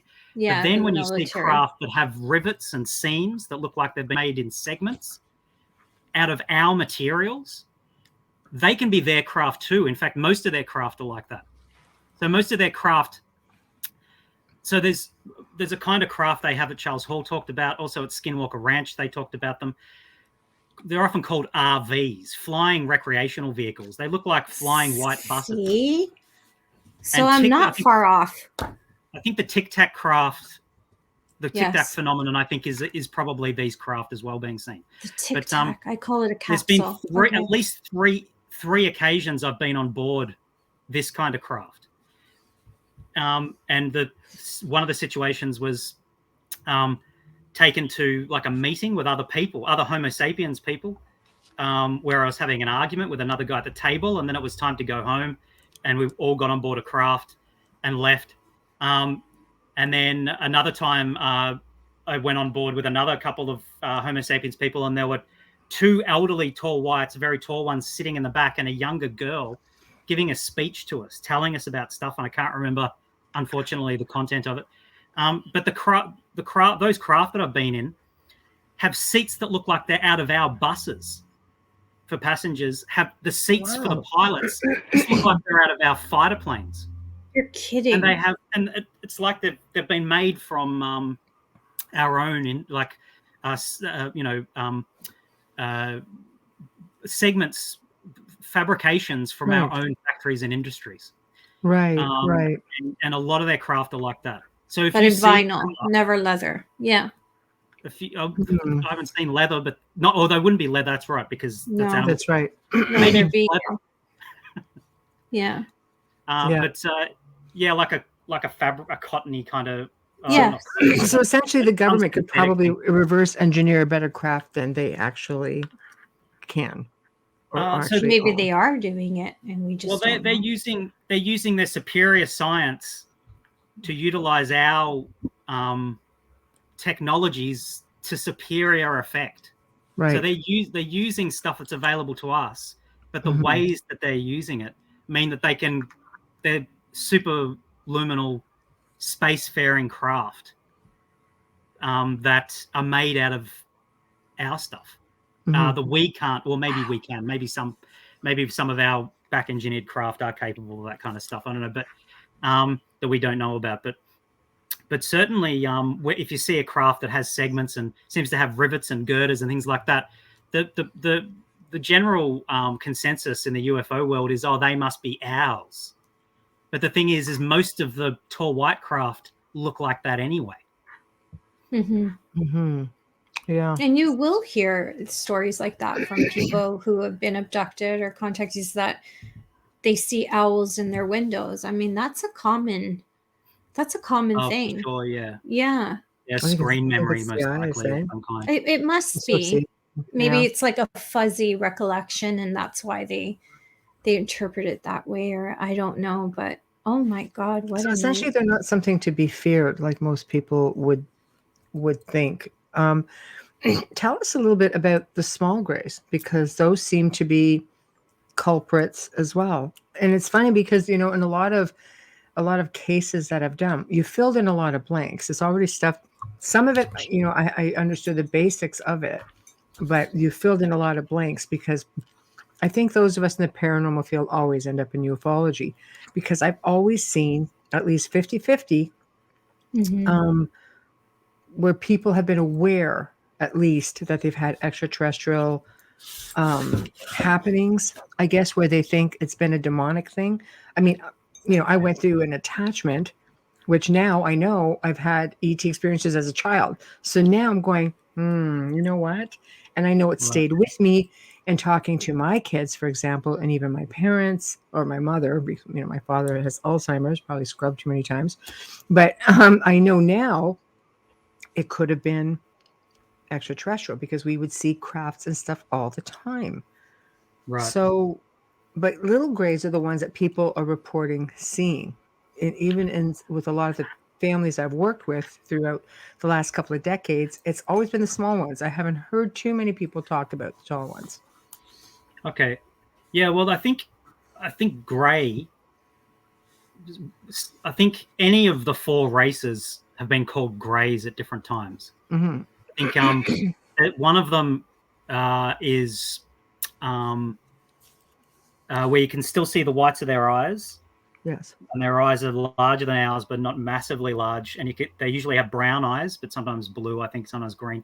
You can still see the whites of their eyes. So they don't have the black eyes. Really big heads, sort of small faces. They look a little bit like Megamind, like the character. Yes. From the cartoon. Yes. Yeah. So there's that kind. And then and sometimes they're called grays, and their skin kind of looks like the belly of a snake, or like a belly of a lizard. So they have a bunch of scales with a kind of a sheen, and they have 3 really big fingers with slight claws, and a big thumb, and their hands look like they're much too large for their body, and they get to about 5 foot tall, and they sort of have a little bit of a musculature to their appearance. They're not that sort of painfully thin look. They sort of have a little bit more of a thickness to their body. And then you have another race that is darker. So they're sort of like a pale gray. Then you have another race that is smaller, dark grey, big black eyes, much more pronounced scales, claws that are much longer, four fingers with no thumb. But I'm pretty sure that what looks like one of the fingers is actually a migrated thumb. So it's 3 fingers and a thumb, but one of the fingers looks like a thumb. But anyway, and they're smaller. They get to about 4 foot tall, and they look like dark grey monkeys. They look like they sort of look like a reptile monkey, but they're a future human. And then there's another one that looks a lot like them, but is brown, with brown, oily skin, eyes that are dark during the day, but that can have like a red sheen at night. 3 ridges across the tops of their skulls that are pronounced. Sounds an awful like reptilian. More developed than the other one, with these sort of 3 ridges. And they have, again, the 4 fingers with the big claws. So is that what people are mistaken for, I guess, reptilian? Like maybe. One of the see, what I saw... Well, I'll get back to what I saw in a moment. We have to do a station ID.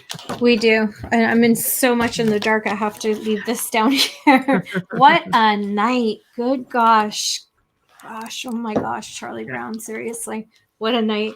We are live right now on 105.3 FM radio in New Orleans, and we're streaming on YouTube if you're watching us on UFO Paranormal International Public Radio and UFO Gods and Extraterrestrials Radio, and all of our Facebook group pages, as well, of course, the Outer Realm page and Canada's Most Haunted page. Huge thanks to award-winning... Oh my gosh, do you know that I completely forgot to say you're listening to the Outer Realm? I'm just it's a good thing it's on the ticker. Gobsmacked by this entire show, seriously. A huge thanks. Yeah, a huge thanks to award-winning composer Dr. Snick the Sonic Surgeon, aka Justin Snicker, for our fabulous intro and outro. You can purchase his music on Amazon and Bandcamp, and you can find him on social media, Facebook and Instagram, and you can basically hear him on any streaming platform that you listen to. Dr. Snick the Sonic Surgeon. And of course, these guys here. Without them, we wouldn't even be here from day one to, we hope, forever. Thank you so much, Folgers Coffee. You guys are amazing. Without your support, we wouldn't even have the Outer Realm right now. So thank you. Thank you. Thank you. Yes. And I'm sorry about that. Wow. I'm just like in shock over all of this. I didn't know there was that much information on tall whites. Well, a lot of it, it's up to the individual. On listening to me, looking at my YouTube channel, maybe reading my books, up to them how compelling they find my arguments and my research and my own experiences. Because a lot of this is new, like from the point of view of, UFO lore. Or so when you're saying you haven't heard a lot of this about tall whites, that's because it's not out there. I'm the first person to be talking about it. But then it's up to the individuals, of course, to decide whether or not what I have to say is worthwhile or not. And hopefully people, decide that it is. But there's a lot of experiences. I think they just have to put 2 and 2 together. Like everything you've described to me tonight, even with these little guys, just sound like if that's the case, they could be getting mistaken as the reptilians so many people speak about. What I saw, like literally right beside me one night in the house, wasn't anything like that. I've had the tall whites, but this guy was almost like, if I had to look at the skin because he was so close, it would almost seem like that of a dolphin or a shark. Yeah. That sort of could have been a suit. Okay. Oh yeah, could have been a suit. Now that I think about it, yeah, because sometimes there's suits.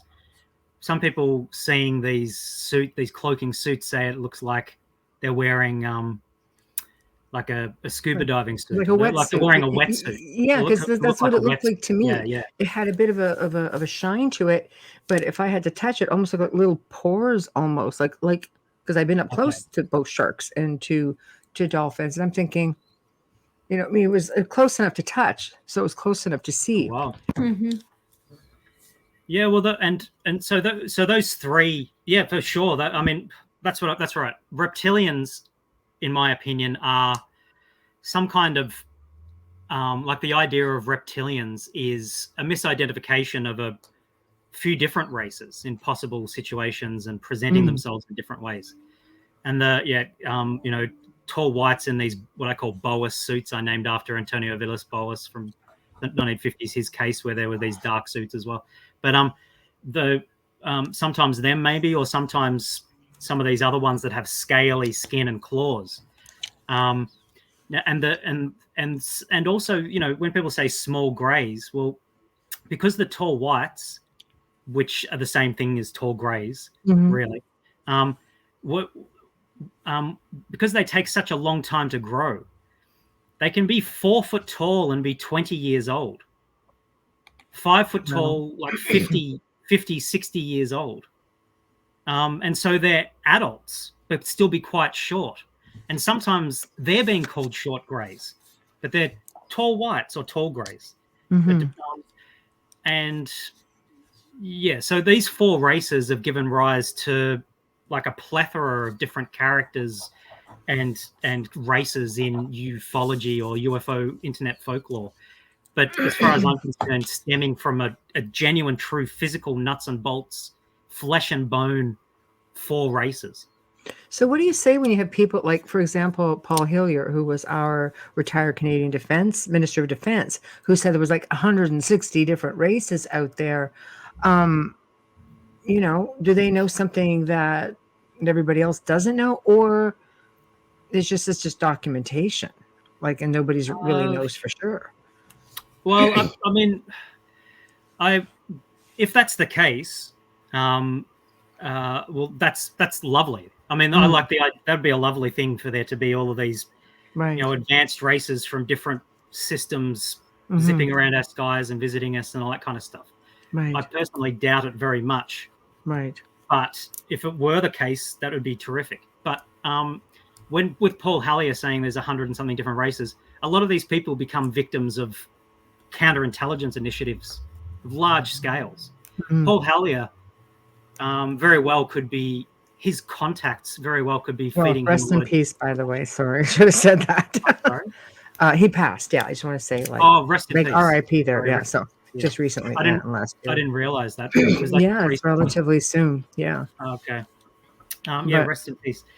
He may have been subjected to this kind of thing. And I think a lot of major figures in ufology, ufologists, researchers, even experiencers, they can be targeted and be influenced by individuals in the community that may be trying to feed them disinformation.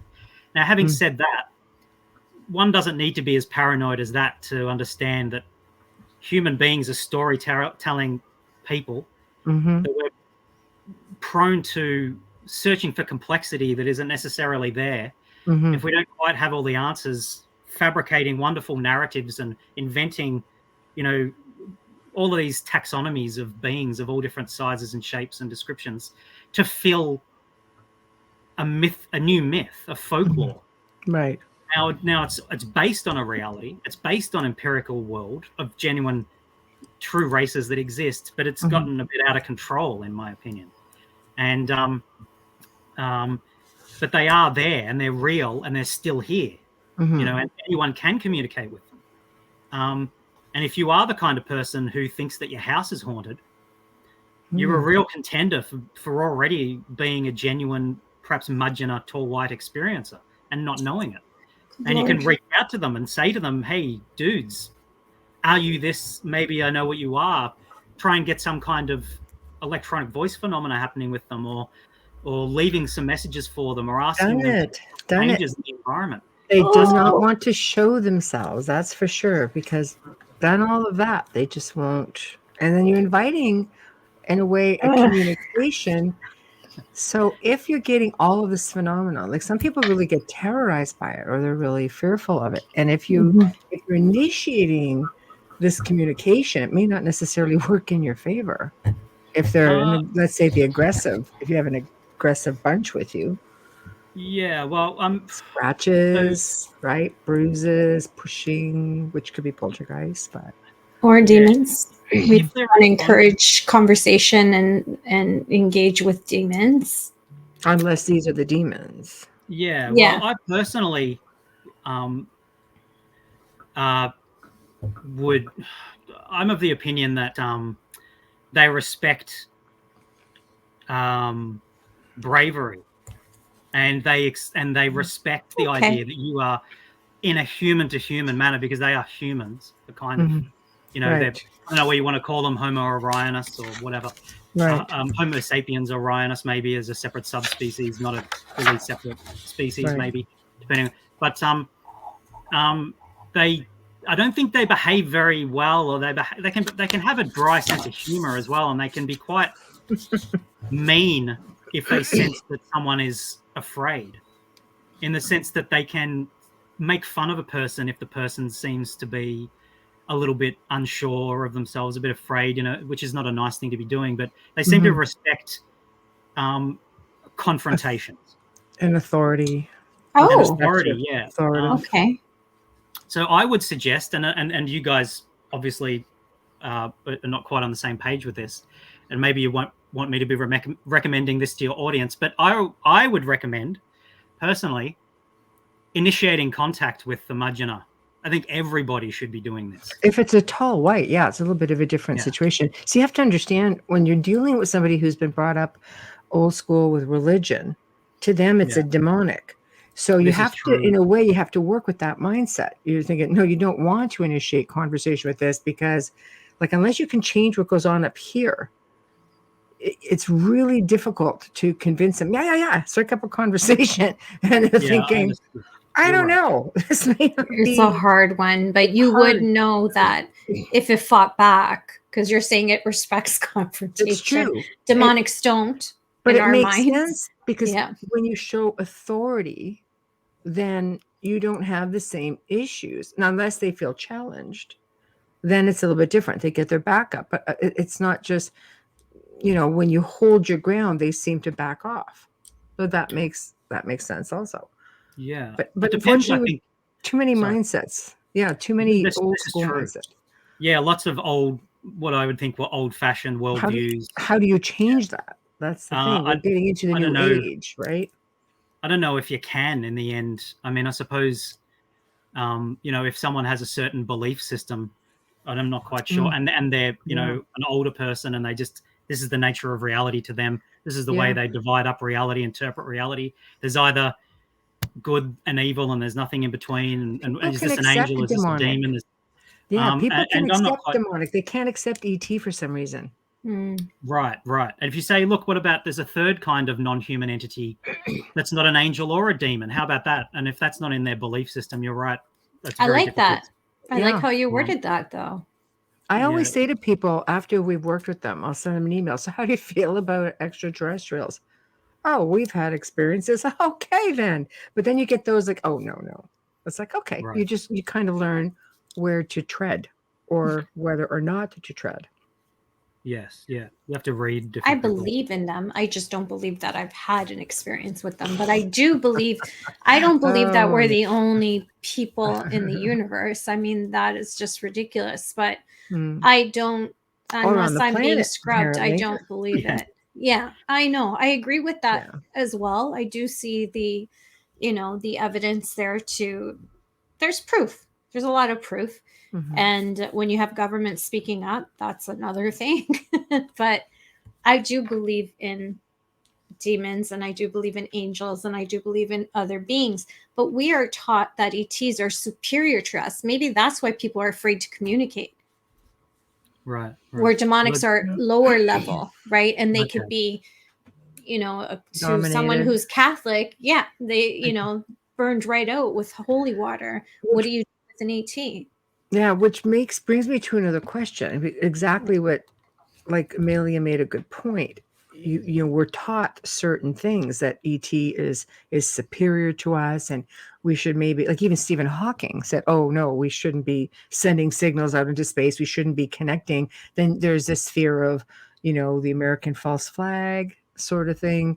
What do you say to that? How do you, I think for the most part, people seem to be relaxing a little bit about extraterrestrials and UAPs, UFOs. People have a camera phone, you're catching things. But this propaganda in media, I think, is working against trying to coexist or connect in a positive manner. So what's your thoughts on that? This whole, false flag propaganda, don't connect. Yeah. Well, I suppose it's in the best interest of some people that are up there running the show behind curtains and things to keep people afraid and unsure and alienated. And, Nice. and that's a dad joke, sure. but okay. Damn. Yeah. And that's I think I personally think, I know a lot of people are against the guy, and I'm not against the guy really. I think he's probably kind of a necessary evil of Lou Elizondo and his kind of thing coming out, where if there's drip-fed disclosure, which is sort of what he's sort of the face, in my opinion, of what is drip-fed disclosure. Where already there's been an admission from the Pentagon that these things are real. I mean, that is disclosure in itself. 20 years ago, people would have said disclosures happened. But it's almost like now that that's been disclosed, that the Pentagon, yes, these things are real, but we don't know what they are. They may be ET, but they may not be. Fear. And they've just left it at that for now. Right. That's almost like it's the first drop coming out of the feeder. Right. And there'll be more drips, but it's slow. Like they don't want to disrupt cultures, religious systems, economies, and all this kind of stuff. Some religious systems are economies. Yeah, well, that's true. We'll leave it there. Lou Elizondo, I think, is the face of that, and it's like people have redefined what disclosure needs to be now, so that now that there is this kind of disclosure. I mean, the American government is admitting that UFOs are real and they've been researched. They're showing those little TikTok things, and you can pick up your camera phone and go, not a TikTok, but much better. Oh, right, yeah. What is that? But again, it's fear-based. Well, I mean, if they were real, aircraft carriers were under attack. Like that's that projection.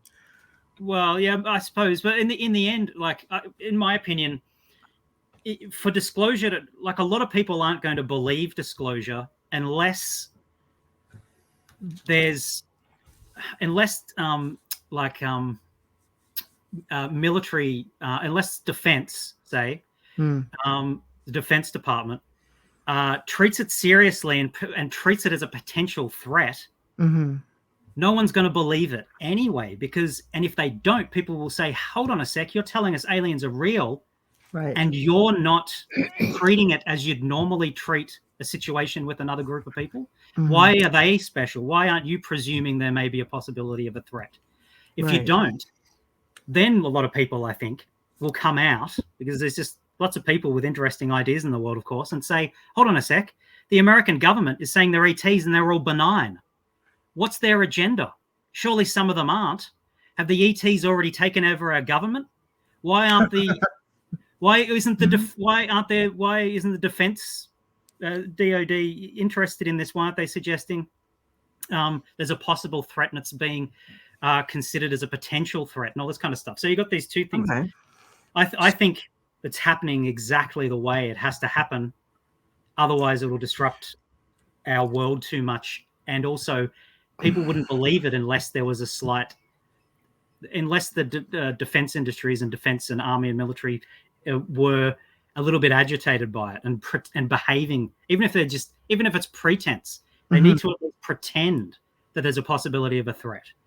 Right. Otherwise, well, it generates money for the military also, right? So it's and money for the military, of course. Yeah. Sure. Which if keeps the Republicans in power.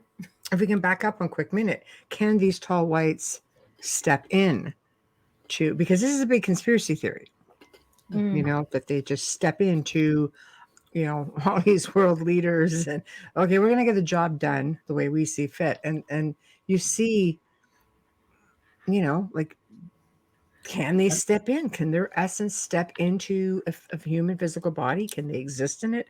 Or is this just really a theory that is just way too far out there? Well, the way I look at it, which is pretty boring, and it sounds like I'm a materialist, but the tall whites are their technologies appear as magic, and they appear as being incredibly spiritually advanced and non-physical. Right. But it's all based on robust technologies, way beyond our understandings. They can or could theoretically take over a person's mind and possess them. Okay, there we go. And just have them physically doing everything that they're suggesting to them, mesmerize them. They certainly have the possibility, the potential. They've done that to me in the sense of sometimes controlling me. Like a possession. Like a possession, and my mind clouding over, and then I find myself standing up and going and doing things that I'm not quite sure why I'm doing them. And it's often when they've been talking to me, when they're visited and they're talking to me, then when they're talking to each other, suddenly I'll find myself just standing there and staring at a wall. Or another interesting thing, wandering over and taking objects and lining them up and piling them on top of each other until they're ready to, like stacking. Like an obsessive compulsive thing or something. Like my mind state's so dumbed down and gone to some weird place. That's how I'm functioning until they're ready to talk to me again, and then all of a sudden I'm back. Do you ever get emotional? Like sometimes when they talk to you, do you get really emotional when they communicate with you? Really? Early on, I was incredibly afraid. When I was emotional in an overwhelmed way, like, oh my God, like just really heartfelt, overwhelming, emotional. Yes, but it's sort of like it's a part of the communication process is sort of like that, where they seem to have, like I was saying before, their emotions change so quickly, and they're communicating almost through emotions as well as through abstract ideas, and also in a linguistic kind of way, where it's like English as a silent voice, sometimes obviously masculine, sometimes obviously feminine, or sometimes neutral. A silent voice in my mind that's sort of like the voice you'd have when you're reading, silent reading or something, like a person's voice, but it's intrusive, not mine. And also a weird thing is that it's almost like I can feel the sound of the words, like they're physical somehow, like the sounds are three-dimensional and expressed much faster than a person could utter a sentence. Like if I just said, I am sitting in a room here, that sentence took a certain amount of time to express. In their kind of communication, that whole sentence would have been expressed linguistically, but in a fraction of that time. Like it's dumped into your mind like a packet. Super quick. Information. Yeah. But the possession thing, you could call it possession maybe, or like enchantment or something, maybe you could call it.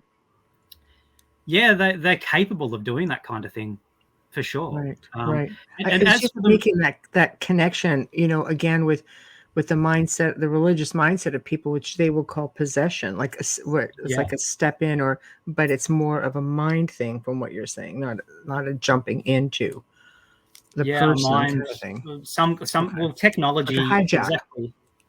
Yeah, I don't know how they are doing this. Like on a technological level, I'm not quite sure how they are projecting information into your head in some kind of non-physical way, like some kind of well, I suppose it's physical. It's just some kind of the same way they could throw it's not tangible. It's intangible. Sorry, they're throwing energy, throwing a voice, throwing energy, thoughts, maybe. Yeah. Do you think maybe our pineal gland, when they're always looking for, you look back in ancient civilizations, you always see the third eye sort of thing. Do you think that's what we use when we're telepathically communicating with ETs? Yeah, I'm not sure. Maybe I don't know enough about that to Neither do I. That's why I asked you. Yeah, it's very sacred in some cultures, like the Egyptians especially. So there's got to be something to there has to be something to it, right? And they're relying on their technologies in their helmets to be communicating with you in those kinds of ways, but you don't have to be wearing a helmet, right? In the sense that as long as they're wearing it, they can, and as long as they're within a certain distance, because be doing this, and if they can communicate with each other as well, both wearing helmets. If you're in the vicinity, you can hear them talking to each other. They might be able to switch that off and have it so you can't. I'm not quite sure how that works, but certainly I've been in their vicinity where tall white individuals are communicating with each other, and that can become overwhelming in an emotional kind of way because there can be echoing. So what you get is, it's sort of, I've called it like an umbrella of thought, where everything in the area, they're talking to each other, they're thinking something, the other person's thinking about what they thought and then responding. You're thinking about what they're thinking and sending it back to them, their own thoughts that then can be echoed and sent back to you. And then it can become overwhelming if there's this repetition of people thinking about other people's thoughts. For me, I just heard the communication, like verbal, blah, blah, blah, blah, blah, blah, blah, and I'm just oh my God. I think it's just because you are in awe of the communication itself. Yeah, that's right. Well, it's overwhelming. I've sort of gotten a bit used to it, but it is overwhelming. But there can also, I think they said to me, which is part of dealing with this, don't think in English, don't think in Gaelic or whatever language you speak. And they say, don't think in a language because we'll hear it twice. They say they've already, and you can just go to articulate something to them and they will have already gotten it. Up. So you could just say, you're thinking, I'm going to tell this guy to have a seat over here. I'm going to offer this guy a seat. And they've already gone, already know what you're already sitting, going, thank you. Yeah. And if you say it again, it's just like if you say it in your head as well, again, it's just like an echo. And then they're thinking about your thought, which can echo back. And then you're thinking about them, thinking about your thought. And you have to sort of, it takes some discipline. I think people get more and more used to it. And Charles Hall talked about this in his Millennial Hospitality books, which I recommend people buy if they've never heard of them. Millennial Hospitality. I think there's 6 books now. Wow. I'm a fan of the first 5, not so much the 6th one. So, but the first 5 for sure. And if you just want to sort of read one of his books, because there's so many of them, and get an idea about what he's on about, I'd recommend just buying the 4th book, which is if you're sort of testing the waters to see whether you really want to invest in all of his books, recommend buying his 4th book first, because he sort of goes back and covers a lot of stuff he did in the first 3 books, but in a condensed sort of way. And then if you're interested, I recommend going back and buying the 3 books before it, because there's a lot more detail, a lot more of it. Right. The 4th book is called After Hours, I think. But he talks about that in his books a lot, being overwhelmed by their thoughts, them talking to each other and hearing it, and what that felt like to him. He talked, like when I discovered Charles Hall, because I've been having these experiences, trying to work out what was happening. Right. When I found Charles Hall and read his books, I was like, these are my dudes. It's exactly the same, the chirping, whistling, barking languages, the same kind of thought intrusions, the way he described that his mind would cloud over when they wanted to control him, or and missing time, which is of course typical classic Close Encounter stuff. But and their appearance as well, and then they grow and keep growing. Well, I've seen individuals up to 9 foot tall, 8 foot, maybe 9 foot tall, in long floor length hooded cloaks. Their priests wear really groovy looking cloaks, and so do the little ones. Tells me psychedelic. The little brown ones that are called Sabetina, the little brown ones that are their allies, they call little brothers or Sabetina. They wear cloaks, hooded cloaks and robes and things too. And if people have ever had an experience where they thought they saw the Grim Reaper in their room, say that. Right. Yeah. A white, long, skeletal face with a pronounced chin, huge eyes, hooded, with them some kind of demonic entity. It looks like it has a wrinkly face, two beings in hoods and robes. Think that one over, Wayne. Hey, sorry. No, Wayne Mallows had a story about a Grim Reaper, and I'm just thinking maybe he might have been this guy. Yeah. Okay, sorry to interrupt. Sorry. Yeah, sorry. So that's them. These are the allied beings. These are the 2 races that I'm not 100% sure, but I'm pretty sure are the only 2 left.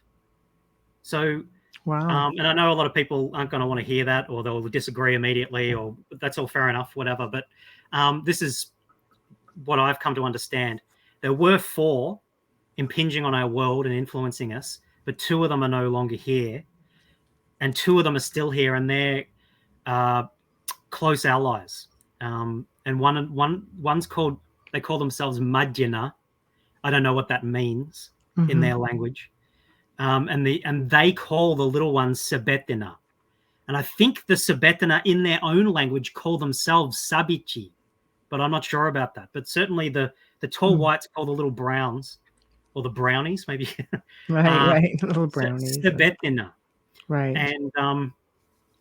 And they're closely allied, and they're both trying to work out and help each other fix their genomic issues, where their DNA is unraveling and impoverished. Both of them joined forces in a joint initiative to go into their ancient past. The little brown ones from Reticulum they're originally from Earth, but they'd left Earth at different stages. Reticulum and the tall whites from Al-Nilam, the middle star in Orion's belt, came together around 52,000 years in the future, returned to, found each other, tried to alleviate each other's genetic issues, couldn't, and so decided to make this mutual decision to basically come back and use us as free-range archaic humans. Great. So there you go. Great. Yeah. Well, after a while, you get a little too old to reproduce. So it makes it hard. You can't be carrying babies. You don't have the parts, and Do they? I guess just as we slowly get towards the end of the show, do they ever give you messages that they would like you to relay to the world? Basically, what are their hope for us? What would they like to see? Yeah. Well, I mean, No when pressure. I was camping, sorry, no pressure. That's okay. When I was camping in the Dandenong Ranges in Victoria, in Belgrave Forest National Park, huge eucalypts, mountain, what are called mountain ash. They're not a real ash tree. Europeans, when they came to Australia, used the names of European trees for all of the flora that's here, and it's very confusing. But they're not actually ash trees, but we call them mountain ash. Giant, the largest flowering plant in the world. They're not quite as big as your redwoods, but they're not far off it. They're giants, 300 foot tall and things like that. Beautiful. So I was camping in the forest with these because I just love those trees in a place called Belgrave, and had experience where I had missing time. I was on my own in a tent, missing time. Saw what now I suppose I'd call orbs. At the time I didn't know what to call them, moving through the trees, these blue orbs, and like that's when I started first experiencing sort of like telepathic communication, stuff like that. But I'd been heavily interested in neo-paganism, like Wicca and Druidry and things like that at the time. Incredibly interested in the Celtic fairy faith because I felt that the beings that I'd been interacting with from a child were Celtic elves or fairies or something like that. So that's what made me learn Gaelic and all that kind of stuff as well. But so at this stage, I would have been about 21. And when I'd gone into the forest camping, I said, I think there's elves here. Are you elves? And I was initiating contact. And then they were saying, who are you? Why are you here? And then they were saying, we'll hold you to this bargain, because I was saying to them, like I'd help them out. Basically, I was sort of offering my services as a druid or whatever I thought I was at the time, as a shaman or whatever, Yeah. And then years later, when I started moved back to where I grew up and started having much more powerful encounters, real encounters, flesh and blood encounters with these guys, they said, are you ready to keep up the bargain? And I was like, oh, right, okay, so you're the same dudes. Right, great. I was sort of confused how many entities were involved and all that kind of stuff. But there's this continuity all the way through of the tall white. Now, so then it was about the book. So I wrote my book and I said to them, why don't you just write it yourselves and use a pseudonym? Like, why would you use some weird little Australian dude? And they're like, oh, you're going to humanize the message. We have to do it this way. That's true. I could see that. And so I was like, okay, fair enough. So So the book, or the books, plural, as I sort of go along, write another one, more than another one, hopefully, is them helping me find cases. So I'd like to take credit for some of it. I don't want them to sort of like for me to completely lose anything. But I think, here and there, I've sort of like put things together and made connections and things like that. But a lot of it is them guiding me to certain things, they want people to know what they are, and they want people to be shown through different cases, through history, who they are, represented through different experiences. And so in my book, I build what I call the CT profile, a compendium of characteristics, cryptoterrestrial profile, building up elements of language, appearance, habitation, technologies, and showing them, revealing them through different cases, through history, up to modern times, and especially like the Chris Bledsoe and the Fayetteville incident is very typical of these guys, tall, white interaction. Even though he himself doesn't necessarily think that. So they want people to know about them. Though people have known about them in the past. Like if you look into, they've been called lots of different things, but the Celtic fairy faith of Europe, to pick one older, culture, they didn't think of them as angels or demons necessarily, but another race of people really that were magically advanced, that was subterranean dwelling. And not to graze your cattle too close to their habitations or they'll be butchered, or not to attack any of them or be too aggressive towards them, or you'd find yourself in real trouble.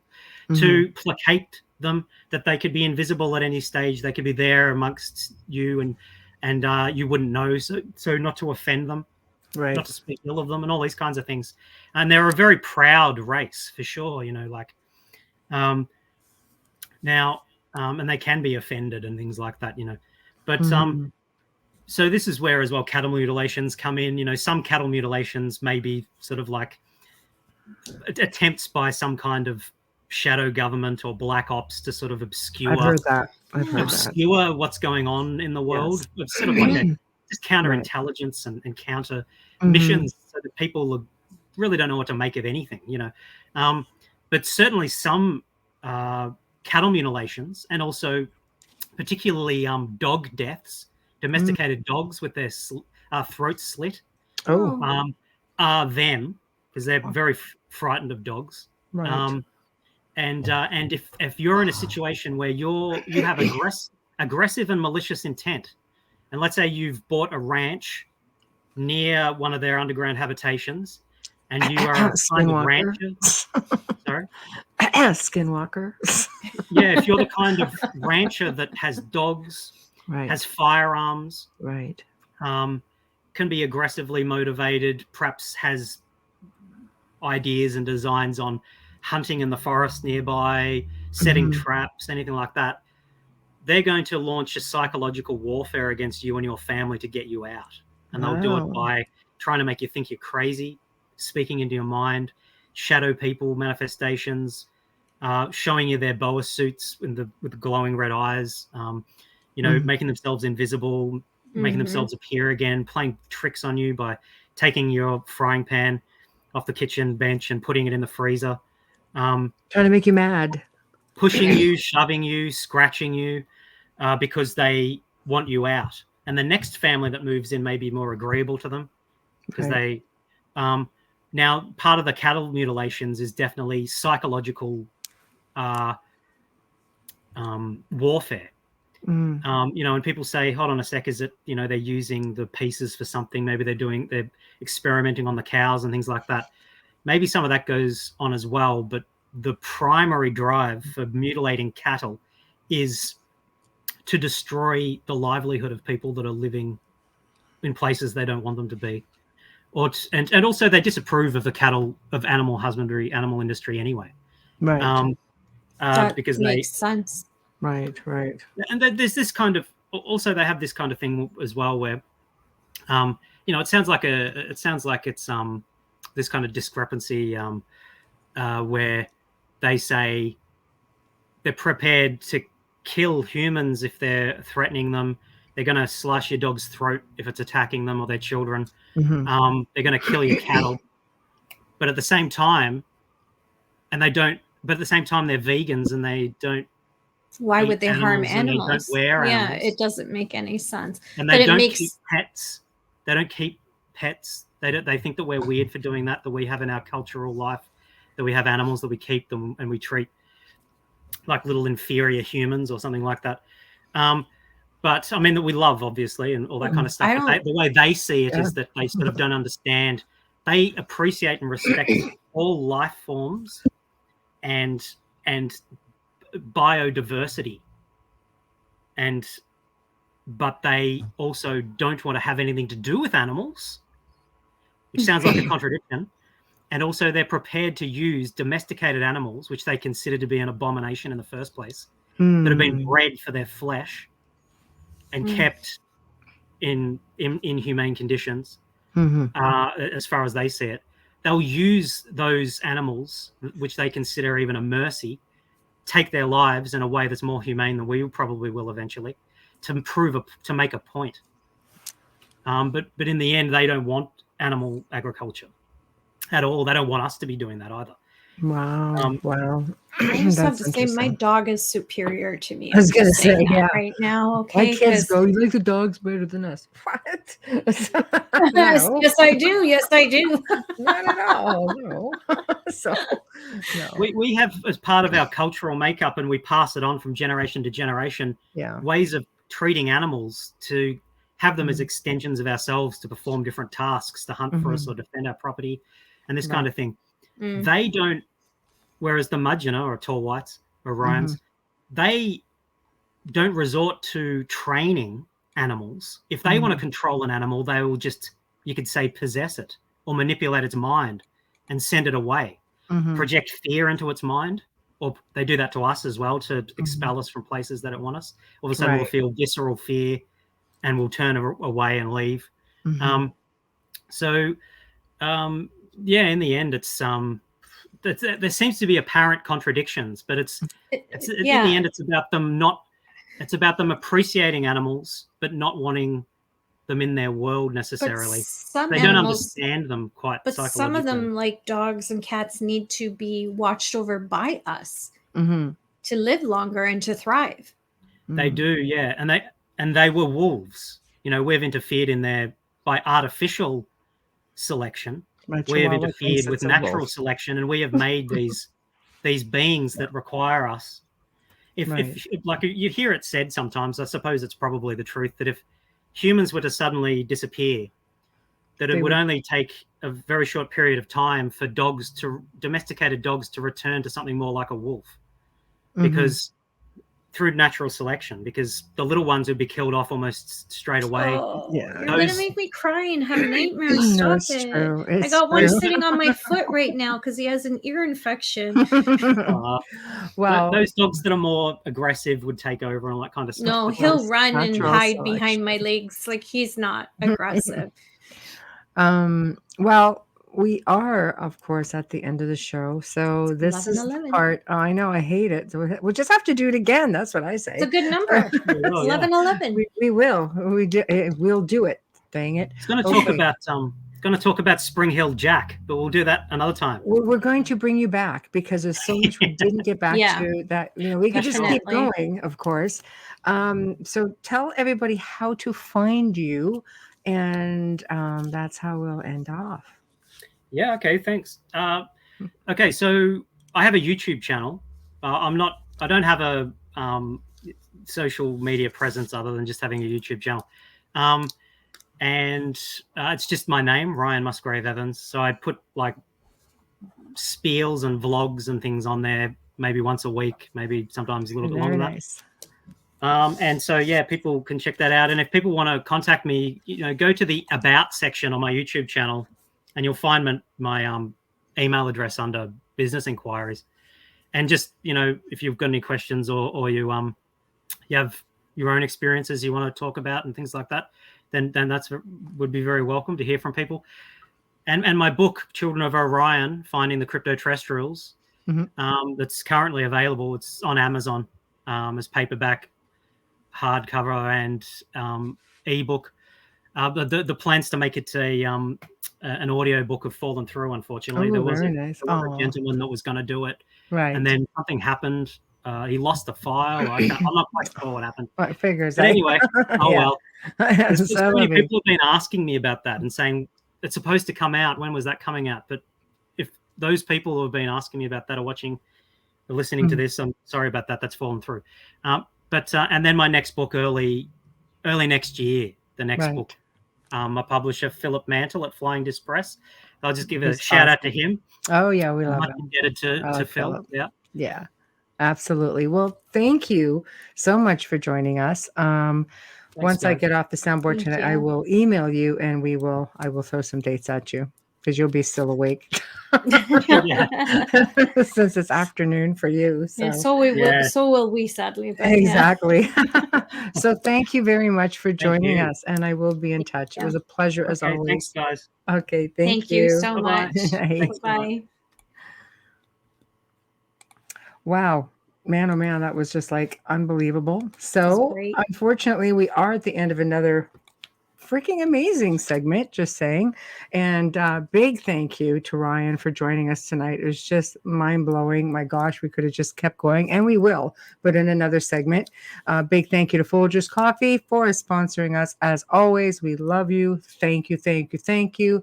Big thank you to Dr. Snick, aka Justin Snicker, for providing us with your music and your voice. Remember, guys, stop by International Public Radio, UFO Paranormal Radio, subscribe, but become a member on UFO Paranormal so you get all the extra content. It's very reasonable, different packages to look at, but lots of fun. If you want to email us, theouterrealmcontact@gmail.com. It's literally the only way you're going to grab us. So theouterrealmcontact@gmail.com. Tomorrow night is one of our favorite guest and friend, Mr. Nick Redfern, will be on the show with us. And we're going to be kind of keeping up with the whole theme here. We're going to be discussing his book on Rh negative blood and theories which surround it, which is going to be amazing. This coming Saturday, don't forget Joe and I, yes, we will be on the Gray Zone Uncensored, which is 5 to 7 p.m. Central, 6 to 8 p.m. Eastern. It's only a one-shot deal. You have to be a member of the page the channel, to actually go in and catch any kind of archives. So until then, Amelia and I bid you good night, and we will see you tomorrow night.